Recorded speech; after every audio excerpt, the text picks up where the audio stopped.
Alexa, she's a superstar. She's my pen pal. And I love getting a letter from her all the time, and we write back and forth, and we've been doing that for 8 years. So I'm really proud of her. Okay, so we are in compliance with the Mount Pleasant noise ordinance, so we will not be using the dish. Frank is going to be the passer this hour. So let's hope we can make some shots. Okay? All right, yes. Don't get nervous, Frank. One. 2. You can slow down a little bit. 3.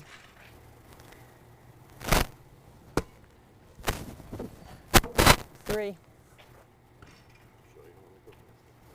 Not really. 4.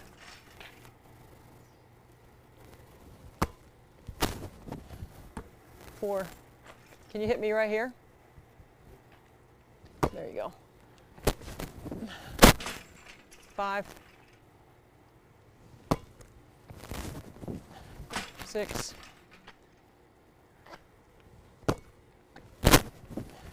7.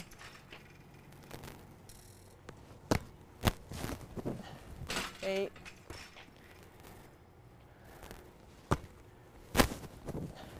9.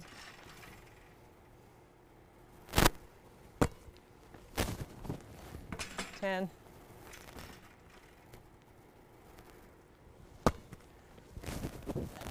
11.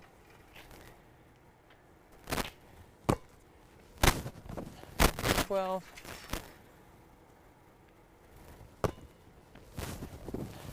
13.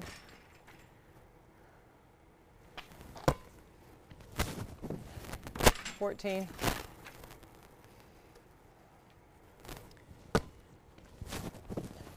15.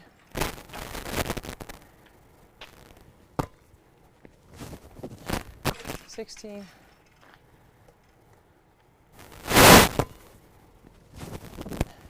17.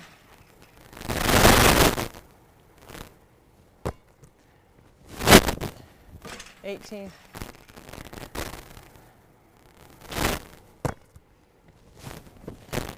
19.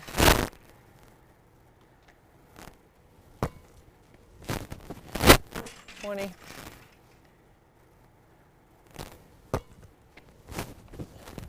21.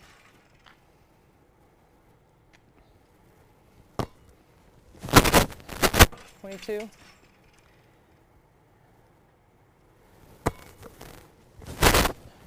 23.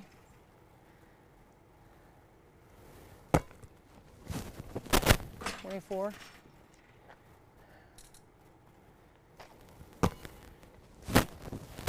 25.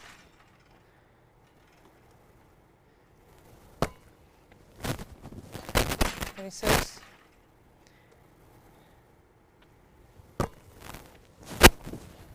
27.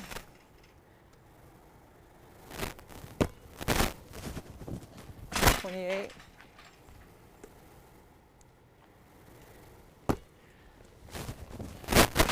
29.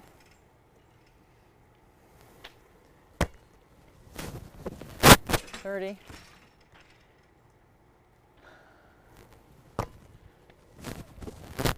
31.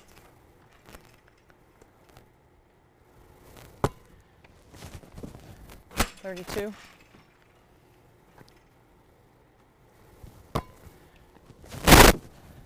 33.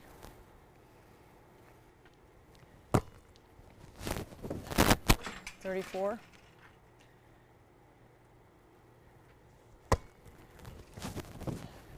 35.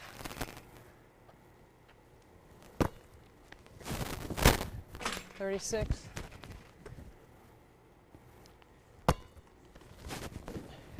37.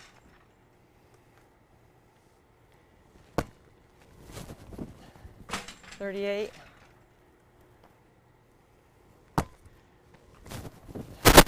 39.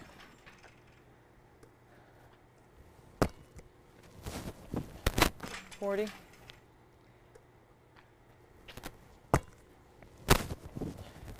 41,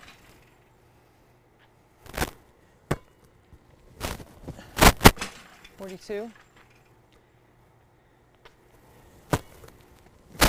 oh, ooh, 43, thought that was off,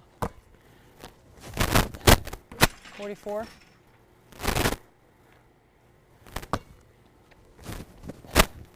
45,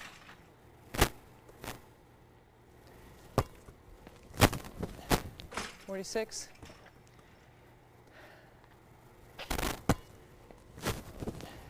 47,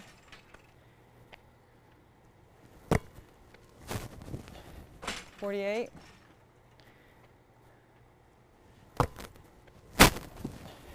49,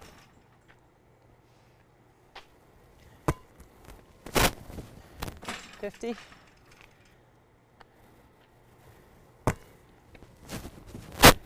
51,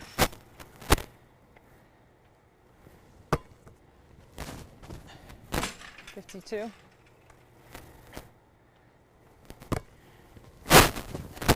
53, 54,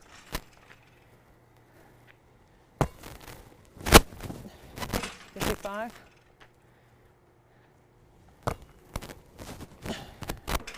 56,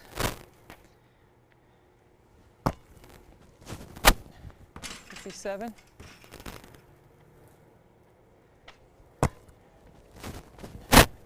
58,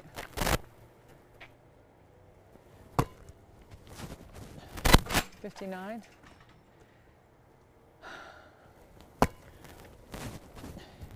60,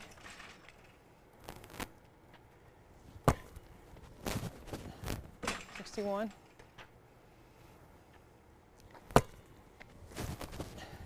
62,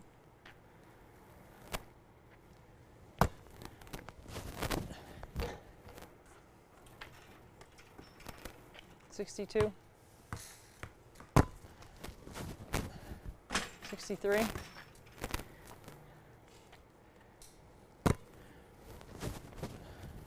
64,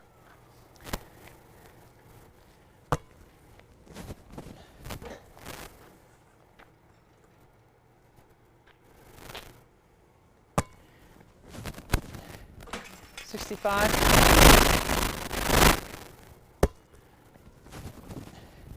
66,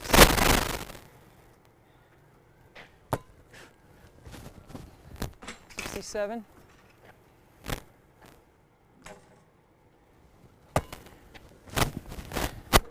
68,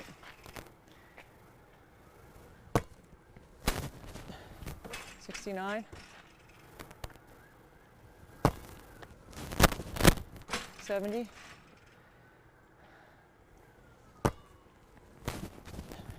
71,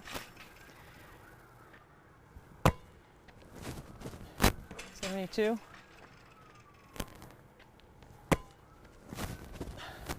73, 74,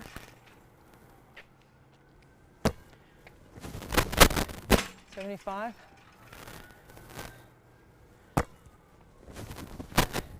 76, oh, 77, I felt that go off the side of my hand, 78,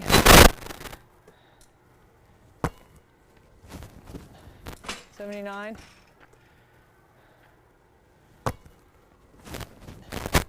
80,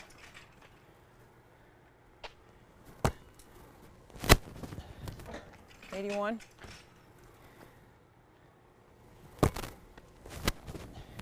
82,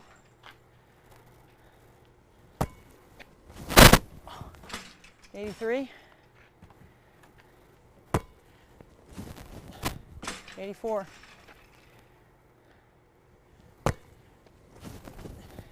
85,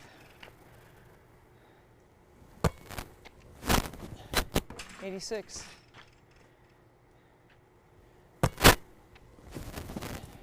87,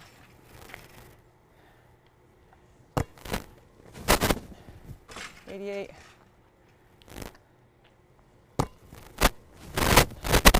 89.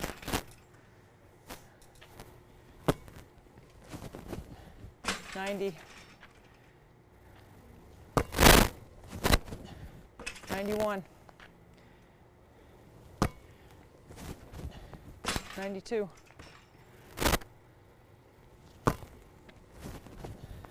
93.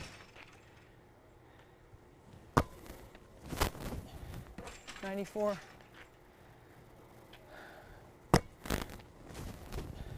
95. 96.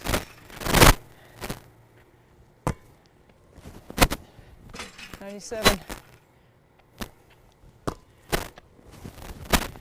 98.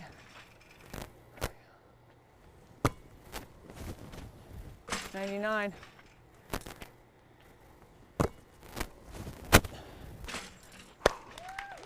'All right. Okay. How many we missed?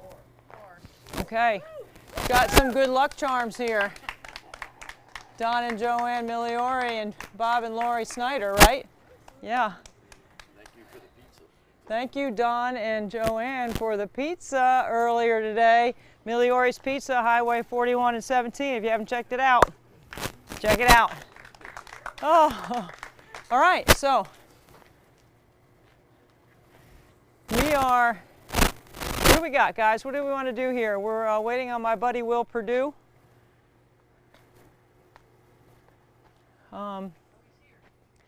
He's here. Okay. You want to get that light?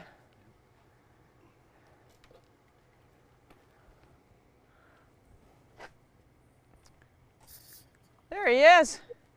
Hey. So how's it going so far? There's my guy, Will Perdue. What's going on, man? Oh, Debbie, how you doing? How's everything going so far? It's going great. You know what? It's beautiful here. It's just 85 degrees tonight, this afternoon, and it was a little hot, but it's beautiful right now. It's perfect. How do you feel about your shot right now? You know, you'll know this as a shooter. So I've been shooting off my left foot all day until just now I switched over to my right foot. Because you know, as a shooter, you got to be able to work off your inside pivot foot once in a while. So you got to be able to shoot off both feet. So I only missed 4 shooting off my right foot. So I guess that's okay. So now, how are you? When I was watching this, you shoot until you hit 100? Yeah, I make 100 on the top of every hour. So that hour you were 100 out of 104. Right. That's pretty good. It's all right, right? And you've been at it for how long? You think it's okay. If you How think long have it's you been good. at it now, Debbie? We started at noon Eastern. So, Okay, so I have you made are 11, right at 12 hours. 1,200 shots. Cool. So I'm, So now, I'm halfway. how does that compare to previous years after 12 hours? I think I'm right there. I'm right around 90%. Oh, hey, listen, I think that in your free time, you might want to become a shooting specialist. They get paid very well. Listen, I know my street cred has gone up a little bit when I walk in the gym, just a tad. You know, for somebody who gets AARP mail, it's not bad. Oh. Listen, we all get that mail and we still all throw it away when we probably should actually read it and see what kind of discounts we can actually get. Listen, the last time I saw you, Will, we were working in Milwaukee on the NCAA men's tournament. So what have you been doing? I was just talking to my wife about that this morning, and everybody always talks about that first. In our case, it was a Friday when you do 4 games in one day. Yeah. And it's really hard to explain to people what that is like. Because, I mean, listen, we love what we do and we get to talk basketball, but it can wear, I mean, I tell you what, when you get back to and the interesting thing is when you get back to the hotel room that night, because you're literally in the gym for about 13 hours. Mm-hmm. And of that 13 hours, you're probably locked in 9 of the 13 hours. And you get the amazing part is you get back to the room and you're exhausted, but yet you can't. I don't know about you, but it takes me a while to wind down. I'm not one of those people that can walk from the door, take their clothes off, let it hit the floor, and fall in bed and fall asleep. I'm not made that way. I got to wind down a little bit. Well, not after the kind of games we get to call, right? At that level, it's so high at the first round of the NCAA men's tournament. It's just a high that you have to take some time to come down a little bit. Yep. So, hey, mentioning that, I think the NBA playoffs have been really exciting. They've been enjoyable. We've got 2 Game 7s later today. I was about to say tomorrow, but it is officially Sunday Eastern time. So you might actually be sleeping by the time these games come on. But you got a Game 7, Milwaukee in Boston. Who you rolling with? You know, I've been watching that series, and I think Giannis is so good. I'm going with Milwaukee. I think they can win the whole thing. Well, there's no doubt about it, and I think you hit it right on the head. It's who do you trust more? Do you trust Giannis more, or do you trust Tatum? Now, that shootout they had in Game 6, that was impressive. That was fun to watch. I mean, they just, it was like 2 heavyweights in the middle of the ring just going at each other, and it was quite enjoyable. But the same thing when you talk about, you look at these 2 teams and how the 6 games have gone so far. I sit here and say, hey, the Bucks are defending champions. You got to find a way to beat Giannis. And in a Game 7 with his back against the wall, I'm still going to ride with him before I ride with the Celtics. I agree. I think the Celtics defense is good, but if Giannis feels good and he doesn't have to carry him in the first and second quarter and he can wait till the second half, I think they got it. Yeah, so it'll be interesting and enjoyable to watch. Again, you might be watching on the couch, but that means you'll probably be asleep. Especially after being up 24 hours. Right. So, and then you got another Game 7 in Phoenix and Dallas. Who are you going with there? Yeah, that's a tough one. I just feel like Luka is so solid in so many different ways. He never seems to get sped up. Doesn't matter what you throw at him defensively. He makes good reads. He's a good teammate. I think I like Dallas in that one. Oh, so that's where we're going to differ. Listen, we haven't heard anything. I know Chris Paul has struggled as of late. We're all now wondering, is there an injury that they're not revealing?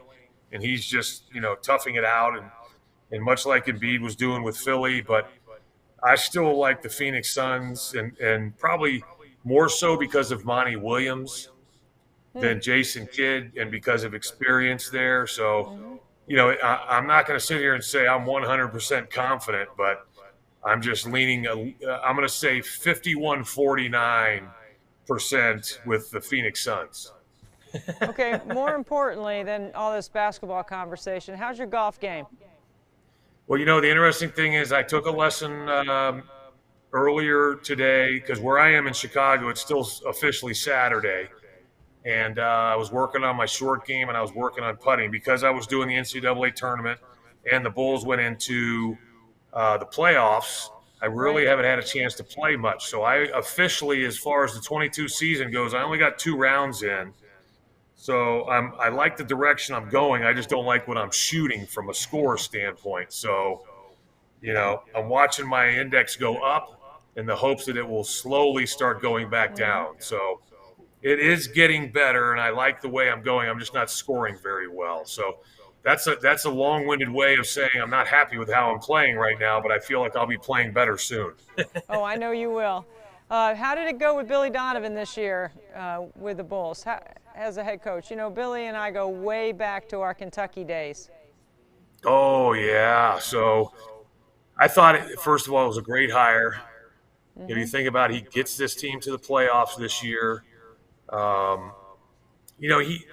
the one thing that I'll give Billy credit for is every coach has a different approach, has a different style. Um, and he seems to be very even keeled. I think at the moment, he's just what this team needs. He stands behind his players. He doesn't throw them under the bus. He supports them. But I think he's been here long enough now, and they've established that relationship I expect him to be a little more rigid next year and a little more transparent with the players and with the media because, they took the big step this year getting to the playoffs, actually winning a game against Milwaukee, which was huge. So I think they're now considered a playoff team, and I think he's now going to ramp things up because now it's time for this team to take the next step, which means not only be a playoff team, but then you got to win in the first round and get to the second round. I pull for the Bulls because of Billy and because of you. That's it. Well, right I appreciate now. that. So that's you know what it's kind of interesting, and I'll say this on both sides in the women's game and the men's game. It's impressive the respect you have from the coaches. And I think that is evident of how they respond to you, and I tell people the greatest thing about our job, calling the games is great, but going to practice and getting that time where you talk to the coaches and they kind of put their guard down and they just want to talk basketball. And some of the discussions that we have that we can't necessarily share publicly, but to me, that's the best part because it is just strictly straight up basketball. It's unfiltered, and and I love picking coaches' brains regarding the game of basketball, and to me, that's the best part. So that leads me to think about some parallels there to what you said about building relationships with coaches. There requires some trust there. Building relationships through athletics is so important. When you talk to Special Olympic athletes, one of the things that they say is they love to play and they love to do it with their friends. When you think about our event, because you've been with us since the beginning, what would you say about somebody that might be listening to you, Will, and thinks, Will Perdue thinks this is pretty cool. I should probably donate. I think that's right. The hard part about this is, our world is so topsy-turvy at times, and, we get distracted. So sometimes maybe, you don't have the personal time to donate like you'd like to. But the thing that we sometimes forget is the cost associated with all these activities, classes, particular aspects of the Special Olympics, to the events, to functions, things of that nature. And I think it's something that is necessary. I think it's something that because of people like yourself, that are, there's one thing of being involved and there's another thing of being invested. And you're not only invested with your time, but your money and obviously your time here, but you are truly the definition of, you put your money where your mouth is. And that's the other thing. You can't put a dollar figure on the time that you've invested, Debbie, but for people that, can't make 90% from 15 to 18 feet, you can make a donation to help out, to continue to help and grow the Special Olympics, because to my understanding is it's something that continues to grow and more people get involved, and they need more people to be invested in this type of activity. And it's, you definitely have taken the bull by the horns and are definitely a proud and respected leader in that field. Well, we are grateful that you are one of our teammates and partners, Will. You're such a great gentleman and you're such a class act. I always enjoy seeing you when we're on the road, especially if we're in the gym getting to call a game. And I want to thank you again for your time and your investment in trying to help us make this event the best we can make it. All right, so let me finish this up, and I want to say thank you for allowing me to be a part of this, but you said you're shooting at about a 90% clip? 92% right now. I'm at 92.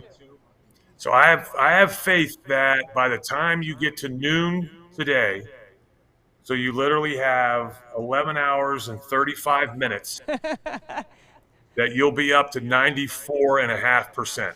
All right. That's a good challenge. I'll take it. We got to I'll keep you take it. motivated. I love it. Well, you're a great guy. You're a good friend, and I'm so grateful, Will. Thank you so much. And thank you. And I want to say congratulations. And I know every year it keeps getting bigger and bigger. And that's because, again, the time that you've put in it, and you are an individual that is invested in. I want to say thank you for that as well. Well, we've got a great I team. also noticed that now, as we've been doing this every year, the amount of people that are actually there with you seem to be growing every year as well. You know what? All hours. There are all kinds of people here. And it's really fun because they all want to be here. Like you said, they're all invested in trying to help us make this event fun, and they're great teammates like you because they're trying to keep me alive. Well, they'll keep you alive, and some of that pizza that was sent to you will keep you alive. Oh, yeah, that pizza was good. Thank you so much, Will. See you, All bud. right, Debbie, I look thank you. forward to playing golf with you soon. All right, you got it. Good luck. Thanks. Bye-bye. That's Will Perdue, man. He is one of the all-time greats. Of course, everyone talks about Will being a teammate of Michael Jordan and being a big part of The Last Dance. But I've known Will for a long time, and I'm so grateful for his dedication to our event. Okay, coming up next, we've got the head basketball coach at Clemson University, head men's coach, Brad Brownell, a great friend, good friend of mine, and a great friend of Frankie's. One of my favorite people in the entire basketball world is head coach Brad Brownell from Clemson University. And Brad, once again, you are another year of supporting 24 Hours of Nothing But Net. I can't even explain to you how proud we are to be associated with Clemson through the eyes of my son, Frankie, and in your relationship with him as well. Just sort of recap where you are right now in the season, because I know there's a lot of Clemson fans that are tuning in on our live stream that want to hear from you on what's happening. Well, a little bit of everything, as you can imagine. You know, it's crazy, but we're still here in May, and you're still trying to put your roster together. Finishing those things up. Feel really good about our team, though. Like the group that we've brought in. We brought in some good freshmen. You know, we're looking to add a transfer or two to just keep us older, as we've talked about many times before. And as you well know from watching games, you need to be older to win in the ACC. And so we want to do that. And, you know, obviously PJ Hall is a phenomenal young player who's now going to be a junior for us that, you know, started to emerge last year as one of the better players in the ACC. I think he's on the verge of being an all ACC guy. And Hunter Tyson's had a great spring. He's one of the stories in college basketball that you really love, a guy who's been with you this will be his 5th season, a kid who's just developed and gotten better and better and grown with your program. He's all about Clemson. He's what we're about, Clemson grit. And I think he's going to have a very good senior year. He had a nice junior year last year, or grad year, I guess I should say. But he's doing some great things. So just really excited about our team. Chase Hunter's another guard that started to come on late last year, and I think is going to emerge as a really good player for us this year and take on more responsibility. So, just excited about it. Ready to get everything settled so that we can kind of begin to make some plans. We're taking our team to France in August, so that's going to be a fun trip, chance for our group to grow together and do some sightseeing, have some fun away from basketball, and then also play a few games. So should be great. We're excited to kind of do some of those new things together. I know, and you know how hard it is to win in the ACC. It's not an easy task at all, and to be able to have some experienced players coming back. And in today's climate, you're constantly recruiting your own players. We all know how good PJ Hall is and Hunter Tyson, and getting Hunter to come back for his 5th year, maybe it's a blessing in disguise. That injury in the midseason obviously affected the year, but to get him back for another year, not just the basketball side of it, Brad, but the culture of Clemson and what is so special and unique. I defined it a certain way. I always say I was going to Clemson for 30 years, up Perimeter Road, Little John Coliseum, back down Perimeter Road to 85, never went on campus, none of that. What is special and unique about Clemson and why guys like Hunter Tyson and PJ Hall have been so special in your culture. Yeah. Well, I think obviously one of the things that is just unique about Clemson is you've got this town of 20,000 people, and you know, thanks to President Clements, who's done a phenomenal job of you know, just not only increasing enrollment at our university, but fundraising and increasing the quality of students here and just the student experience. Clemson is kind of on the map. I know we had over 40,000 applicants last year for our freshman class. It's one of the hot places to go, and it's because it's a great place. It's people at Clemson. I tell everybody, when somebody in Clemson asks you how you're doing, they really mean it. Like, they want to know how you're doing. And I think it's that connection, that individual attention that we really pride ourselves on, because we are, you know, 24,000 enrollment with 20,000, you know, folks in town here. We see each other a lot. We're in each other's lives. We see each other at the grocery store. We see each other downtown. We see each other at sporting events. We really want to support one another. And that just makes it different. And it's something you can't describe until you're here. But when you are here, I think you feel a genuine concern and helpfulness from people that is second to none. And, you know, when we talk about family, a lot of people do, but Clemson family is special. It's unique. And certainly, hopefully your son, Frankie, has experienced that. Oh, there's no question about it. Frankie has had the full college experience. He has just graduated, so he'll still be around Clemson and he'll be working, and you'll still see him because I know he's still going to come to the games. I don't know how he gets into the arena sometimes. I think he sneaks in or has a certain way that he knows how to get in for your games. But Brad, talk about your team and Clemson life and how they sort of flow together and why you think that is such an important part of your team and your culture with the Clemson Life students. Yeah, you know, it's just, man, it's a phenomenal connection. We've had several Clemson Life students serve as managers for our team and gotten really close with them and really tried to help provide them a unique experience and see Clemson in a different way. And, you know, Dabo and I early on were asked if we would, you know, do a clinic for the Clemson Life kids. And so we, you know, obviously we said, yes, this is great. Put our players with the Clemson Life students for, you know, an hour or so. And then we usually eat with them and spend some time together. And just to see the smiles on their face, the energy, the positive vibes that you get from being around those kids who are so excited, so happy. I mean, man, it just makes you feel good. It warms your heart. It certainly is a great reality check and reminder to our players how thankful they are and need to be. And so we've been doing that for years. Now it's kind of spread to where almost every team at Clemson has a clinic day. And so the Clemson Life is just a special brand of Clemson. I mean, it's just another piece of what makes Clemson great and special. And you know, I think what they do is remarkable in terms of integrating them not only into the student body, but into the community and then life after the community. When they do graduate, they help find them jobs. One of our guys, Stephen Fleming, who's been away from us now for several years, is working for the Atlanta Hawks. And so it's rewarding. It's unique, certainly. And it's just, I mean, you just can't help but be proud of what Clemson is and how they've done this. And I've had so many families and, you know, obviously all the managers that we've had, I talked to all their families and, you know, we keep in contact with them long after the kids graduate, and the way they talk about Clemson and the experience their kids have, it just makes you feel good to be a part of it. Stephen Fleming is a friend of mine. He and I exchange cell phone numbers. So every once in a while he reaches out. I love talking to him. And I'm so proud of the Atlanta Hawks for giving him an opportunity to have a job, because he's capable. He's very good at what he does. And you trained him well to be ready to handle the basketball operations side of, you know, being a practice and what it takes to be a manager and to be involved. One of the numbers I learned about Clemson over the weekend from graduation was there are 650 student volunteers in the Clemson Life program.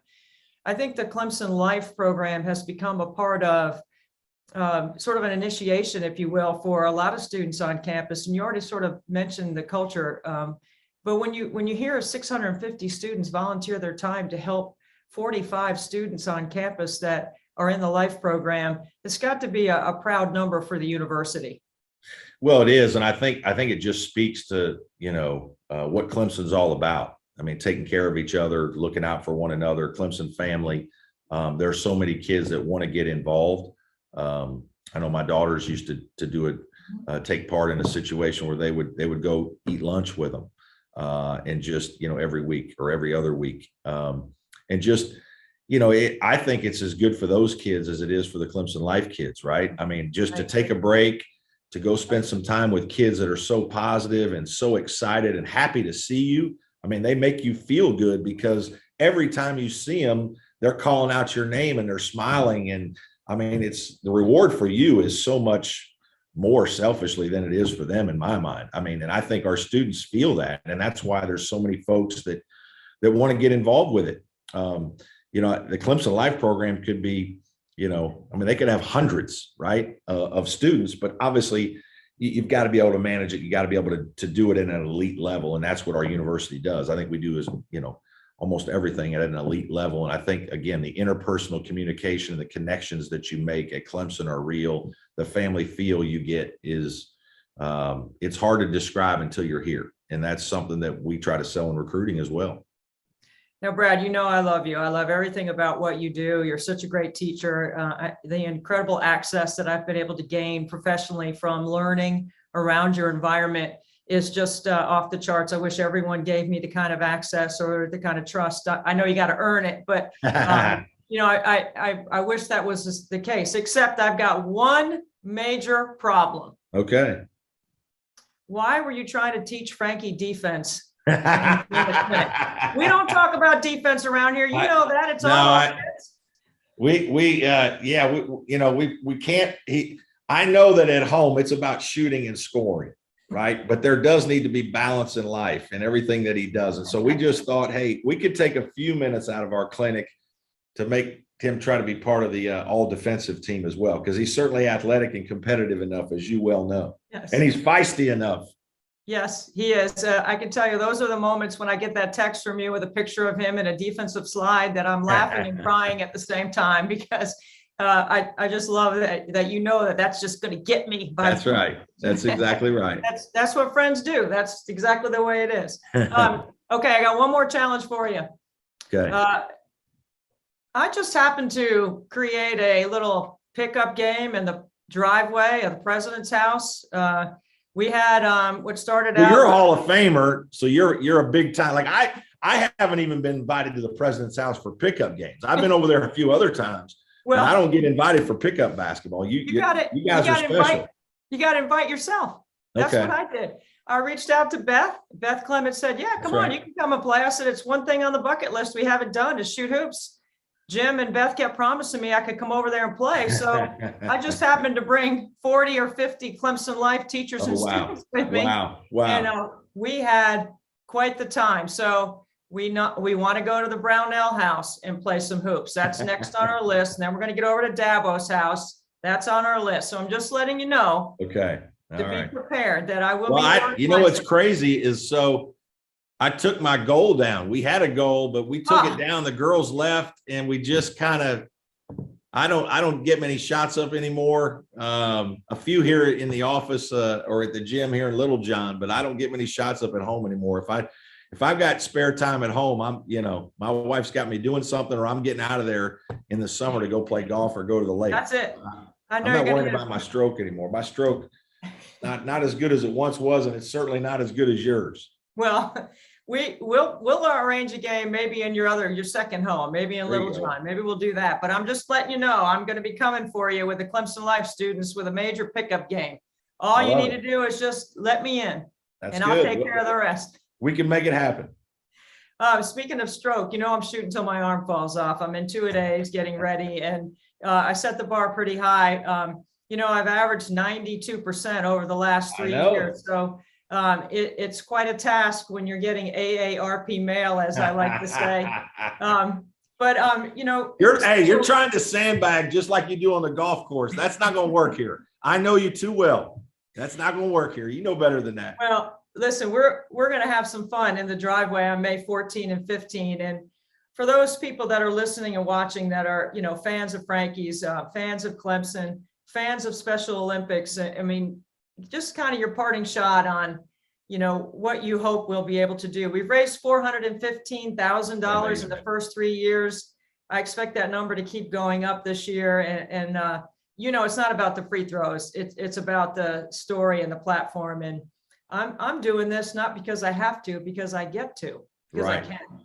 Well, what you're doing is remarkable, special. It's, but people that know you know that this is what you do, right? You're a giver. You're somebody that's given your life to basketball, and obviously now have taken on this special, you know, Special Olympics as well. And so it's not surprising to any of us. You know, you're very well deserved in the Hall of Fame. I'm so proud and happy for you because you deserve that. And I know you would never pat yourself on the back, but what you've done in the men's game, women's game, to help basketball and now helping Special Olympics means the world to us. You know how special you are. And I'm just so thankful that I've gotten the chance to get to know you in my time at Clemson. Frankie, it's helped me with the connection with Clemson Life. And you know, I know folks all through, you know, South Carolina, especially all us Clemson folks are, you know, watching, and just really proud to be a part of it. So I can't thank you enough. Well, I can't thank you enough, Brad. I know this is a busy time. I know you're trying to put your roster together, but we're not going away from Clemson. So I'll see you up there fairly soon, as Frankie's going to be a tax-paying contributor to the community. Well, we're glad that he's staying. Yes, thank you so much, Brad, All right. and appreciate everything you do, and thanks so much for your friendship on this event as well. Absolutely. Great to be with you. Hi, I'm Mike Morrell. I'm here at UNC Asheville getting ready to make 100 free throws in an hour for my good friend Debbie Antonelli's Nothing But Net. Please log on to the link below or in the bio and give today. All proceeds go to the support of the Olympics of North Carolina.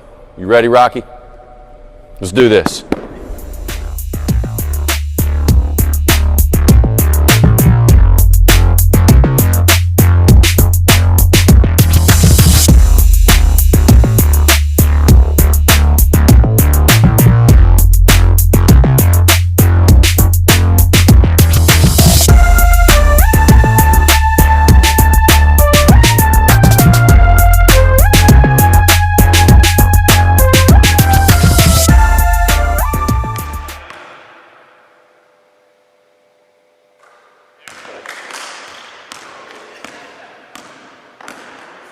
Mike Morrell is the head basketball coach at UNC Asheville and a good buddy. Mike, thank you so much for being on 24 Hours of Nothing But Net. This live stream just keeps getting better and better, man. Well, I must be the last one then. If it just keeps getting, I must be on the tail end. Look, you've done such a great job in building your program out there, and I'm not sure if you understood exactly the task that I was asking you guys to participate in for the state of North Carolina, but man, it's a lot of fun to shoot free throws, isn't it? Oh, I can't wait. Now, I free throws is about the only thing in my playing career that I can actually tout. So I'm glad it's not a rebound, 24 hours of rebounding, or I'd be in a lot of trouble. Well, rebounding for you would be just taking it out of the net, so that's not even going to work up a sweat. Oh, no, I'm excited to be a part of it. I know everybody here is as well. Yeah, it's a really important part of helping build better community, right? And nobody knows that better than you guys. You have Hunter Davis, who is a young man living with Down syndrome. I've already interviewed him. I mean, Hunter's a rock star up there at UNC Asheville. I had to get him on the live stream. What's it been like to have Hunter around, and how has he influenced you? Well, he influenced me about 10 minutes ago. He almost fell asleep on my couch right over here. So I had to yell at him to get him wake up a little bit, but just unbelievable perspective. I mean, he's just first, he's a joy to have, you know, and when he was one of the first people, along with his mother Kelly, that I met when I came here. And he is, the thing that I learned about Hunter is you better be able to take the good with the bad, because he's going to give you his honest opinion, his honest feedback. There's no filter there, no filter. And if the result didn't go the way he wanted it to the night before, then you're going to get his analysis on that particular result not going his way. But I think it's awesome, for us, but also for our players, because they interact with him a ton too, and just to see the joy that he has, not only for UNC Asheville, but for basketball, for life. I think he affects and gives us such a better feeling having him around than we could ever do for him. Yeah, there's no question about it. There's no filter, and there's a lot of normalcy that comes with somebody that has special needs. I mean, I don't think people realize that, their goals and aspirations, they have dreams. Hunter wants to work. He's working in the athletic department there. He wants to have a job. He wants to be involved.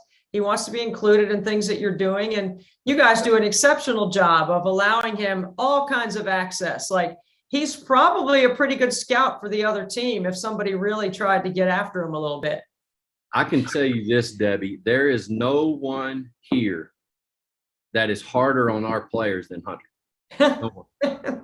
Just the other day, we were talking about one of our particular players who's a really good player, but not quite there with Hunter yet. He's still got a couple more jumps to make. But no, I mean, it's awesome to have him around, whether it's, him doing his tasks or him helping us with ours. There's a lot of times he's just sitting in here with me and my staff. And again, I think in college basketball in particular, which is what we're speaking about, that's our realm. It's just awesome to have him around, because at the end of the day, he loves what we do. And he loves our team unconditionally. Again, he's just been such a gift for everyone around. Well, part of the theme of what we're doing here, Mike, as you know, is it's not about the free throws. It's about, building team and building some consensus around trying to make communities better for other people. Certainly you're doing your part, not just with Hunter, but by participating in this event and helping the state of North Carolina, which is, greatly going to serve your local community by the amount of money that is raised and the amount of awareness around Special Olympics. You've had an extensive background that has involved some of the great basketball people in our game. When you start thinking about team and start thinking about some of the intangibles around trying to build this event and some of the things that you're helping us with, what are some of the things that come to mind for you about your past or your past experiences? I just think, Debbie, there's so much, especially, and there's a lot being made about, college athletics and how much it's changed over the last. I mean, I became a head coach 4 years ago. I'm 39 years old. It's almost unrecognizable from when I did. And there's a lot of things that if we wanted to, we could spend all day worrying about. We could spend all day losing sleep on. But I just think, through things like this, through the perspective that I know here at Asheville we have, is just like, try to do the best to control the things that you can control, knowing that you're not going to be perfect.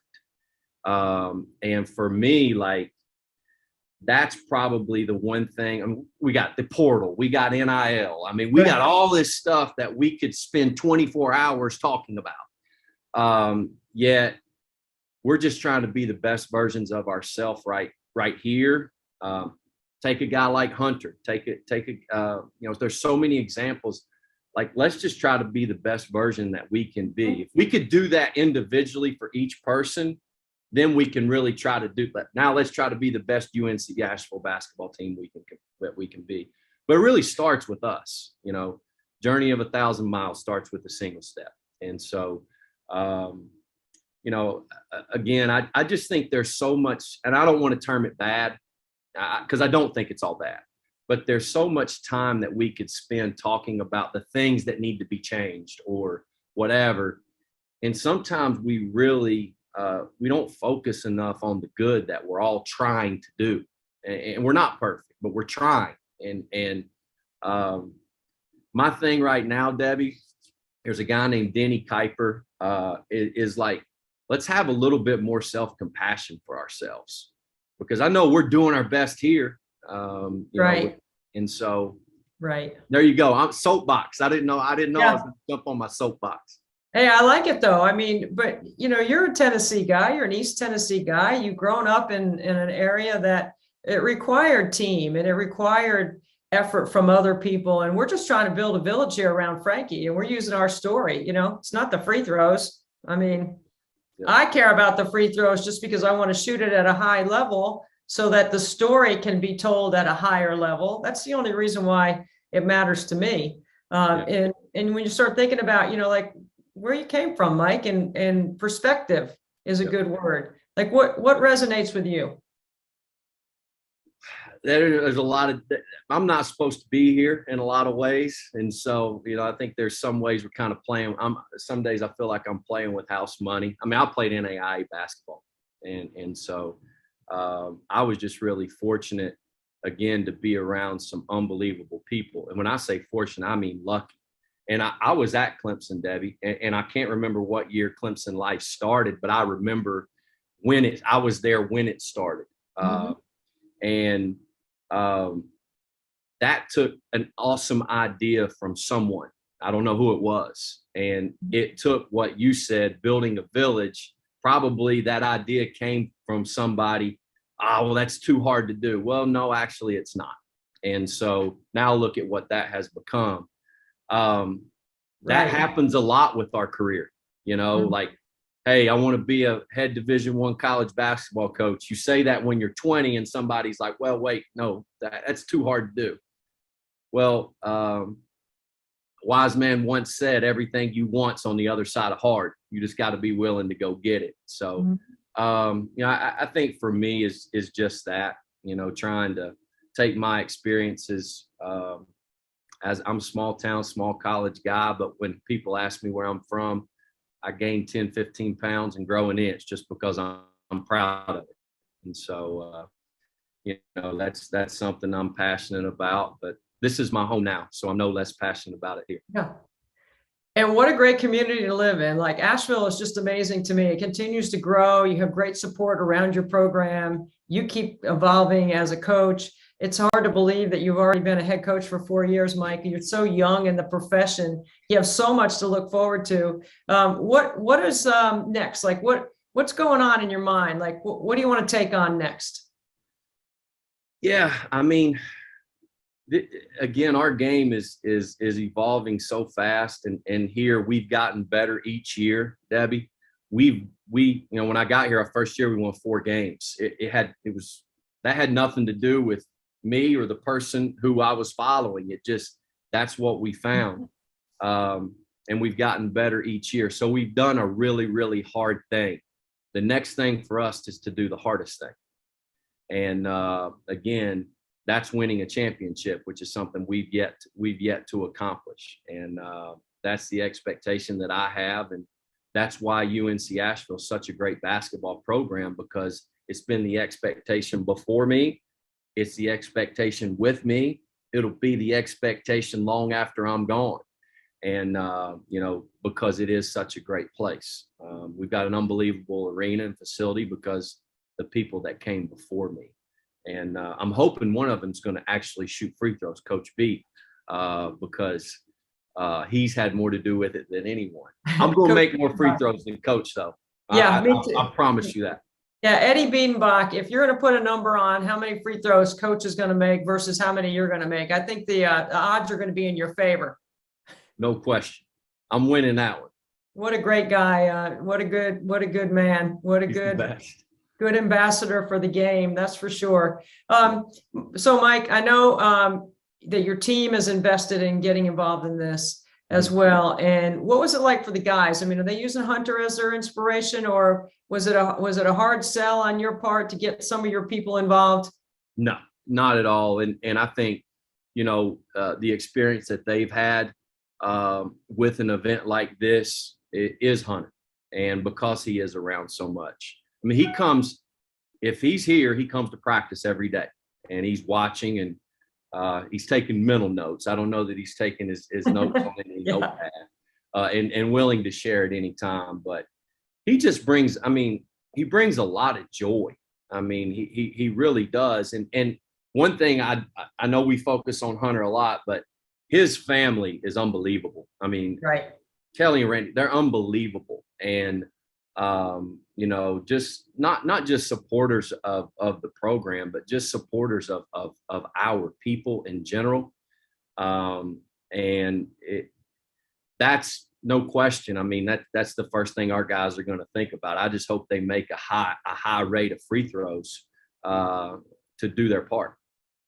Oh, I know they will. I know they'll take care of their business. You know, as a parent, Frankie's mom, right? I know how different people stimulate Frankie in other ways. And to have, and speaking on behalf of Kelly and Randy, to have someone like you and Honey and Janet Cohn, the AD, around Hunter and knowing that you can trust dropping him off. He's going to get some work done. He's going to have some fun. He's going to, you know, keep you guys on a level playing field with his opinions about what he thinks should and shouldn't be happening with your program. You know, I mean, I know Hunter, that's the way he is. And I love that spirit about him. It's so great to see Hunter's spirit and your spirit, yours personally and UNC Asheville's, just combined to be able to help us with this event, Mike.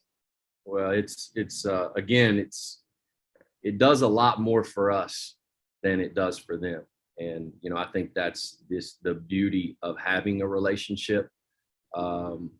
Because I think like what we do is we find in any relationship we get into, whether it's me and my mother or whatever, you learn about people, you learn how people function, you learn how, and so for our players, that's everything. Like, you know, get a degree but like there's nothing more important than that, you know, and so we are the beneficiaries of the relationship with Hunter. All right, Mike. So I know you're a good recruiter. So if somebody's watching the live stream right now and is listening to you and knowing the story of UNC Asheville basketball and their commitment to their community and helping Special Olympics in North Carolina, recruit me one more donor. There is absolutely nothing that you can do in the next 7 days, 7 months of your life that will be any more impactful than helping this 24 hours event out. And just so you know, I say this in recruiting all the time. Like, I think sometimes I'm so honest in recruiting that it hurts us in some ways because I don't want there to be any surprises. So for anybody out there, this is genuinely something that, you know, Debbie, I didn't know you really well a year ago now. But seeing your passion, it affects me. And you've got one more donor from me right now. So I just recruited my own self. So boom, there we go. There you go. That's sweet. I love it. And I'm recruiting season ticket holders for you every chance I get. All right, Mike, thank you so much for being with us. I just love our friendship and I appreciate your support so much. Yep. No, thank you. And thank you for having me on. I'm looking forward to being a part. We're working together to make a difference for Special Olympics. Okay, who's got next? I got next. Let me ask you, young lady, are you willing to shoot 100 free throws for Special Olympics? I am. I am dedicated to Special Olympics. And is your daddy going to give a dime for each one? Yes. That's $100. Yes. Come over here, young lady. What's your name? Are you going to volunteer to shoot 100 free throws here? Yes, I want to go at like 3 a.m. or somewhere else. You want to go at 3 a.m.? Yeah, Debbie, she wants to go at 3 a.m. my focus will be there. Your focus will be there. Look at that, Debbie. She can go and I'm gonna give you $1. Listen to me. If you make 100, I am gonna promise $1 in your name. That is $100 is gonna go to North Carolina Special Olympics at 3 a.m. $1 for each one. You know what? I'll do the same thing. I'll match you. She makes 100. She makes 100 at 3 a.m. You're gonna have $200 in your name for young Special Olympians in this state. You ready to go?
security crew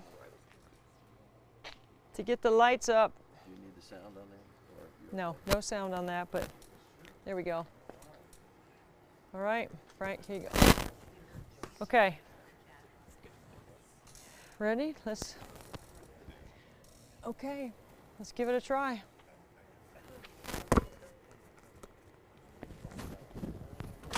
It's 1, 2, 3,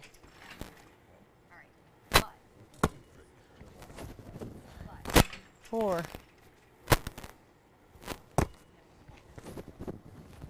5,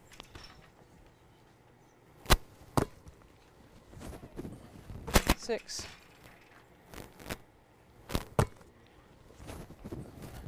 7,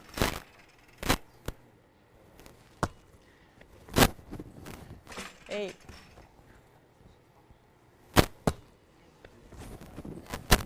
9,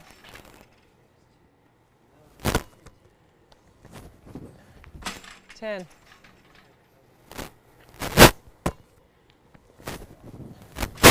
11, 12,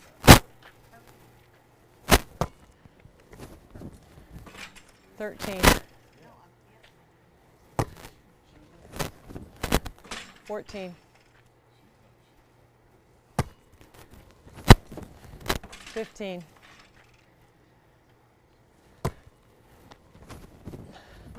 16. Oh, it's off. Oh, 17.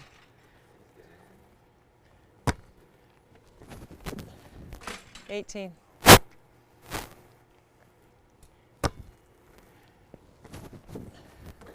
19.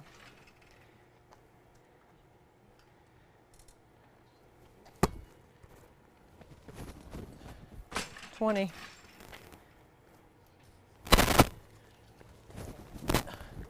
21.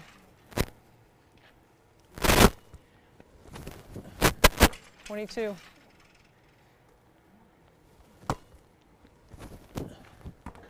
22.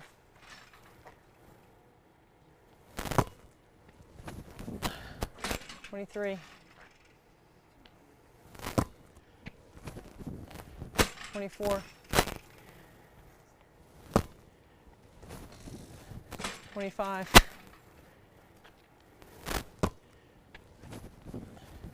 26. 27.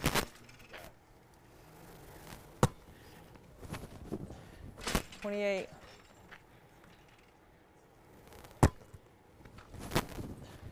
29.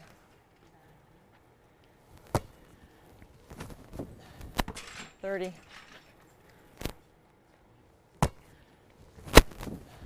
31.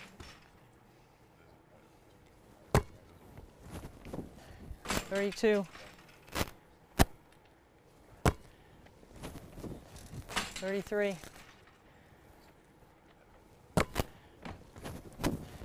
34.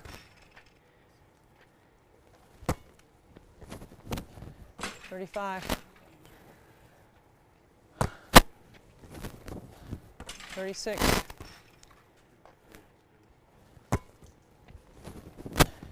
37. 38. 39.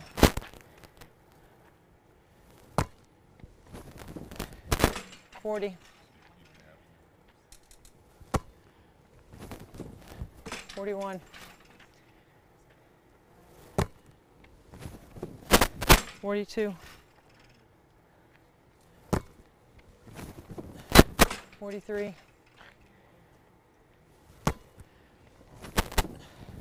44.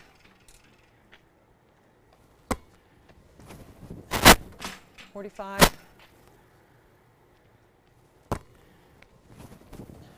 46.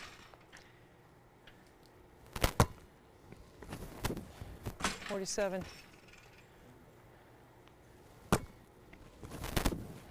48,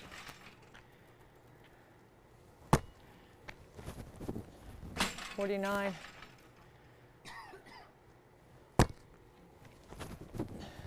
50,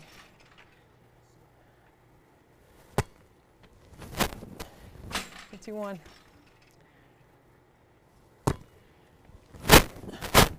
52,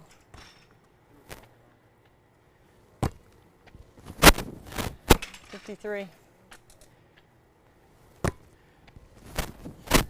54, 55, 56, 57, 58,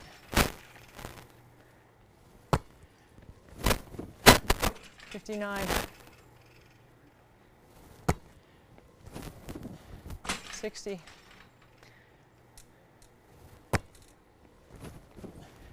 61,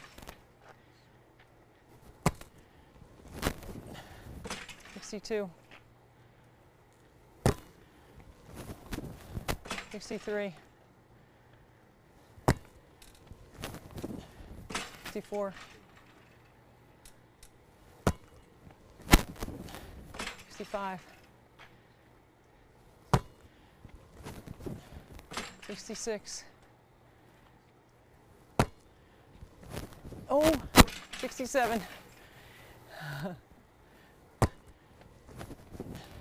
68,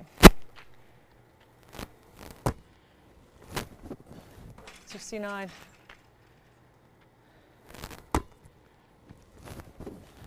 70,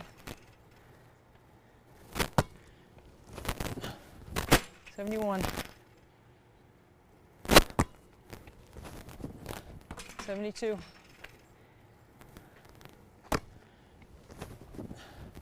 73, 74,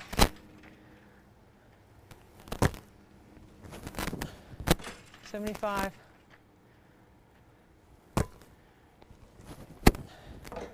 75,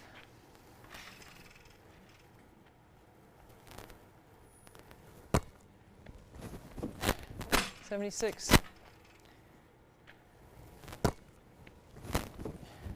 77, 78,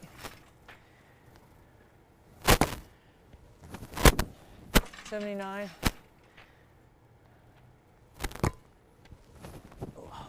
80,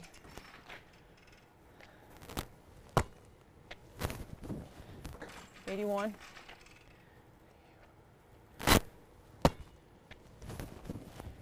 82,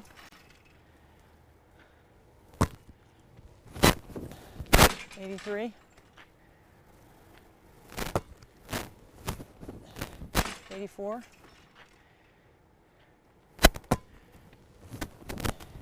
85,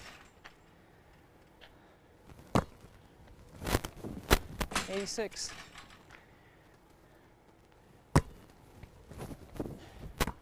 86,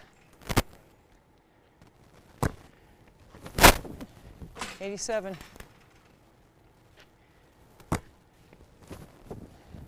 88, 89, 90, 91,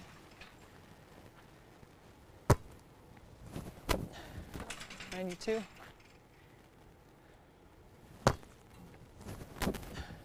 93, 94, 95, 96, 97, 98,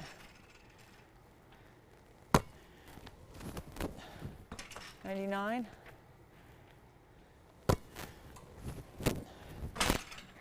All right. 3. I swear you guys are good luck. 3, I think. 2? I thought I missed 3. 2 or 3? 3. I think it's 3. 3. All right, so, hey, let me just, good hustle by the crew here to get all the lights and everything going. Way to go, guys. This is an amazing group. We're doing well at night. Thank you, Dr. Dish, for all the reps that I've put in. My shooting's paying off here late. My friend, Honey Brown, is the head women's basketball coach at UNCA. Take a listen to this great conversation that we had earlier last week. Hey, Honey Brown, head coach, UNC Asheville women's basketball. Dee Anderson, assistant women's basketball coach here at UNC Asheville. We're here making 100 free throws for Debbie Antonelli's 24 hours, nothing but net. Everybody tune in. We're excited about making these free throws today. Go Bulldogs! Go Bulldogs!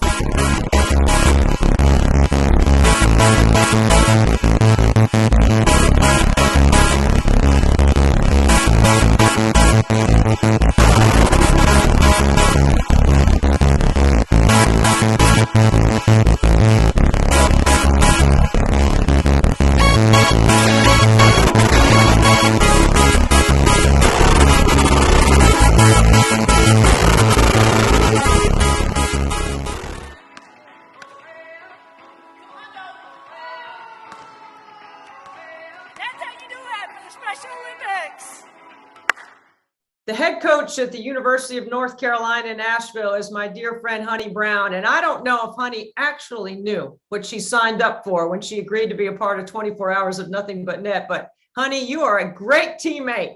Oh, great. It's awesome. I'm just excited to be part of it. I've watched it for a few years, been a big fan, donated to the cause, of course, and just, glad that we can be a part, and just such a great cause. And, thanks for doing it and having us involved. Well, as you know, North Carolina is one of the 6 other states that jumped in with South Carolina, and the money that is raised in North Carolina stays in North Carolina. And UNC Asheville, your team, Mike Morrell's team, you guys have been the anchors in that state. And I just want to know, how's the planning going? How are you feeling about next weekend, how are you feeling about May 14 and 15?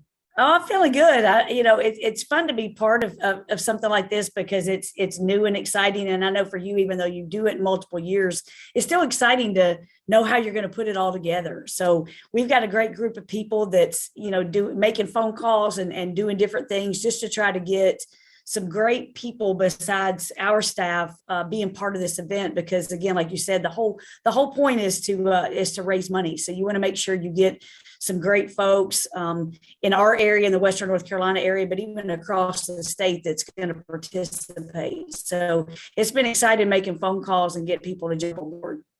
Well, I know what a busy time of year this is for coaches, and I know you're busy trying to put your roster together and get your staff ready and planning whatever you're going to do in the off season to get ready, camps and clinics and all the things that you're busy with as a basketball coach.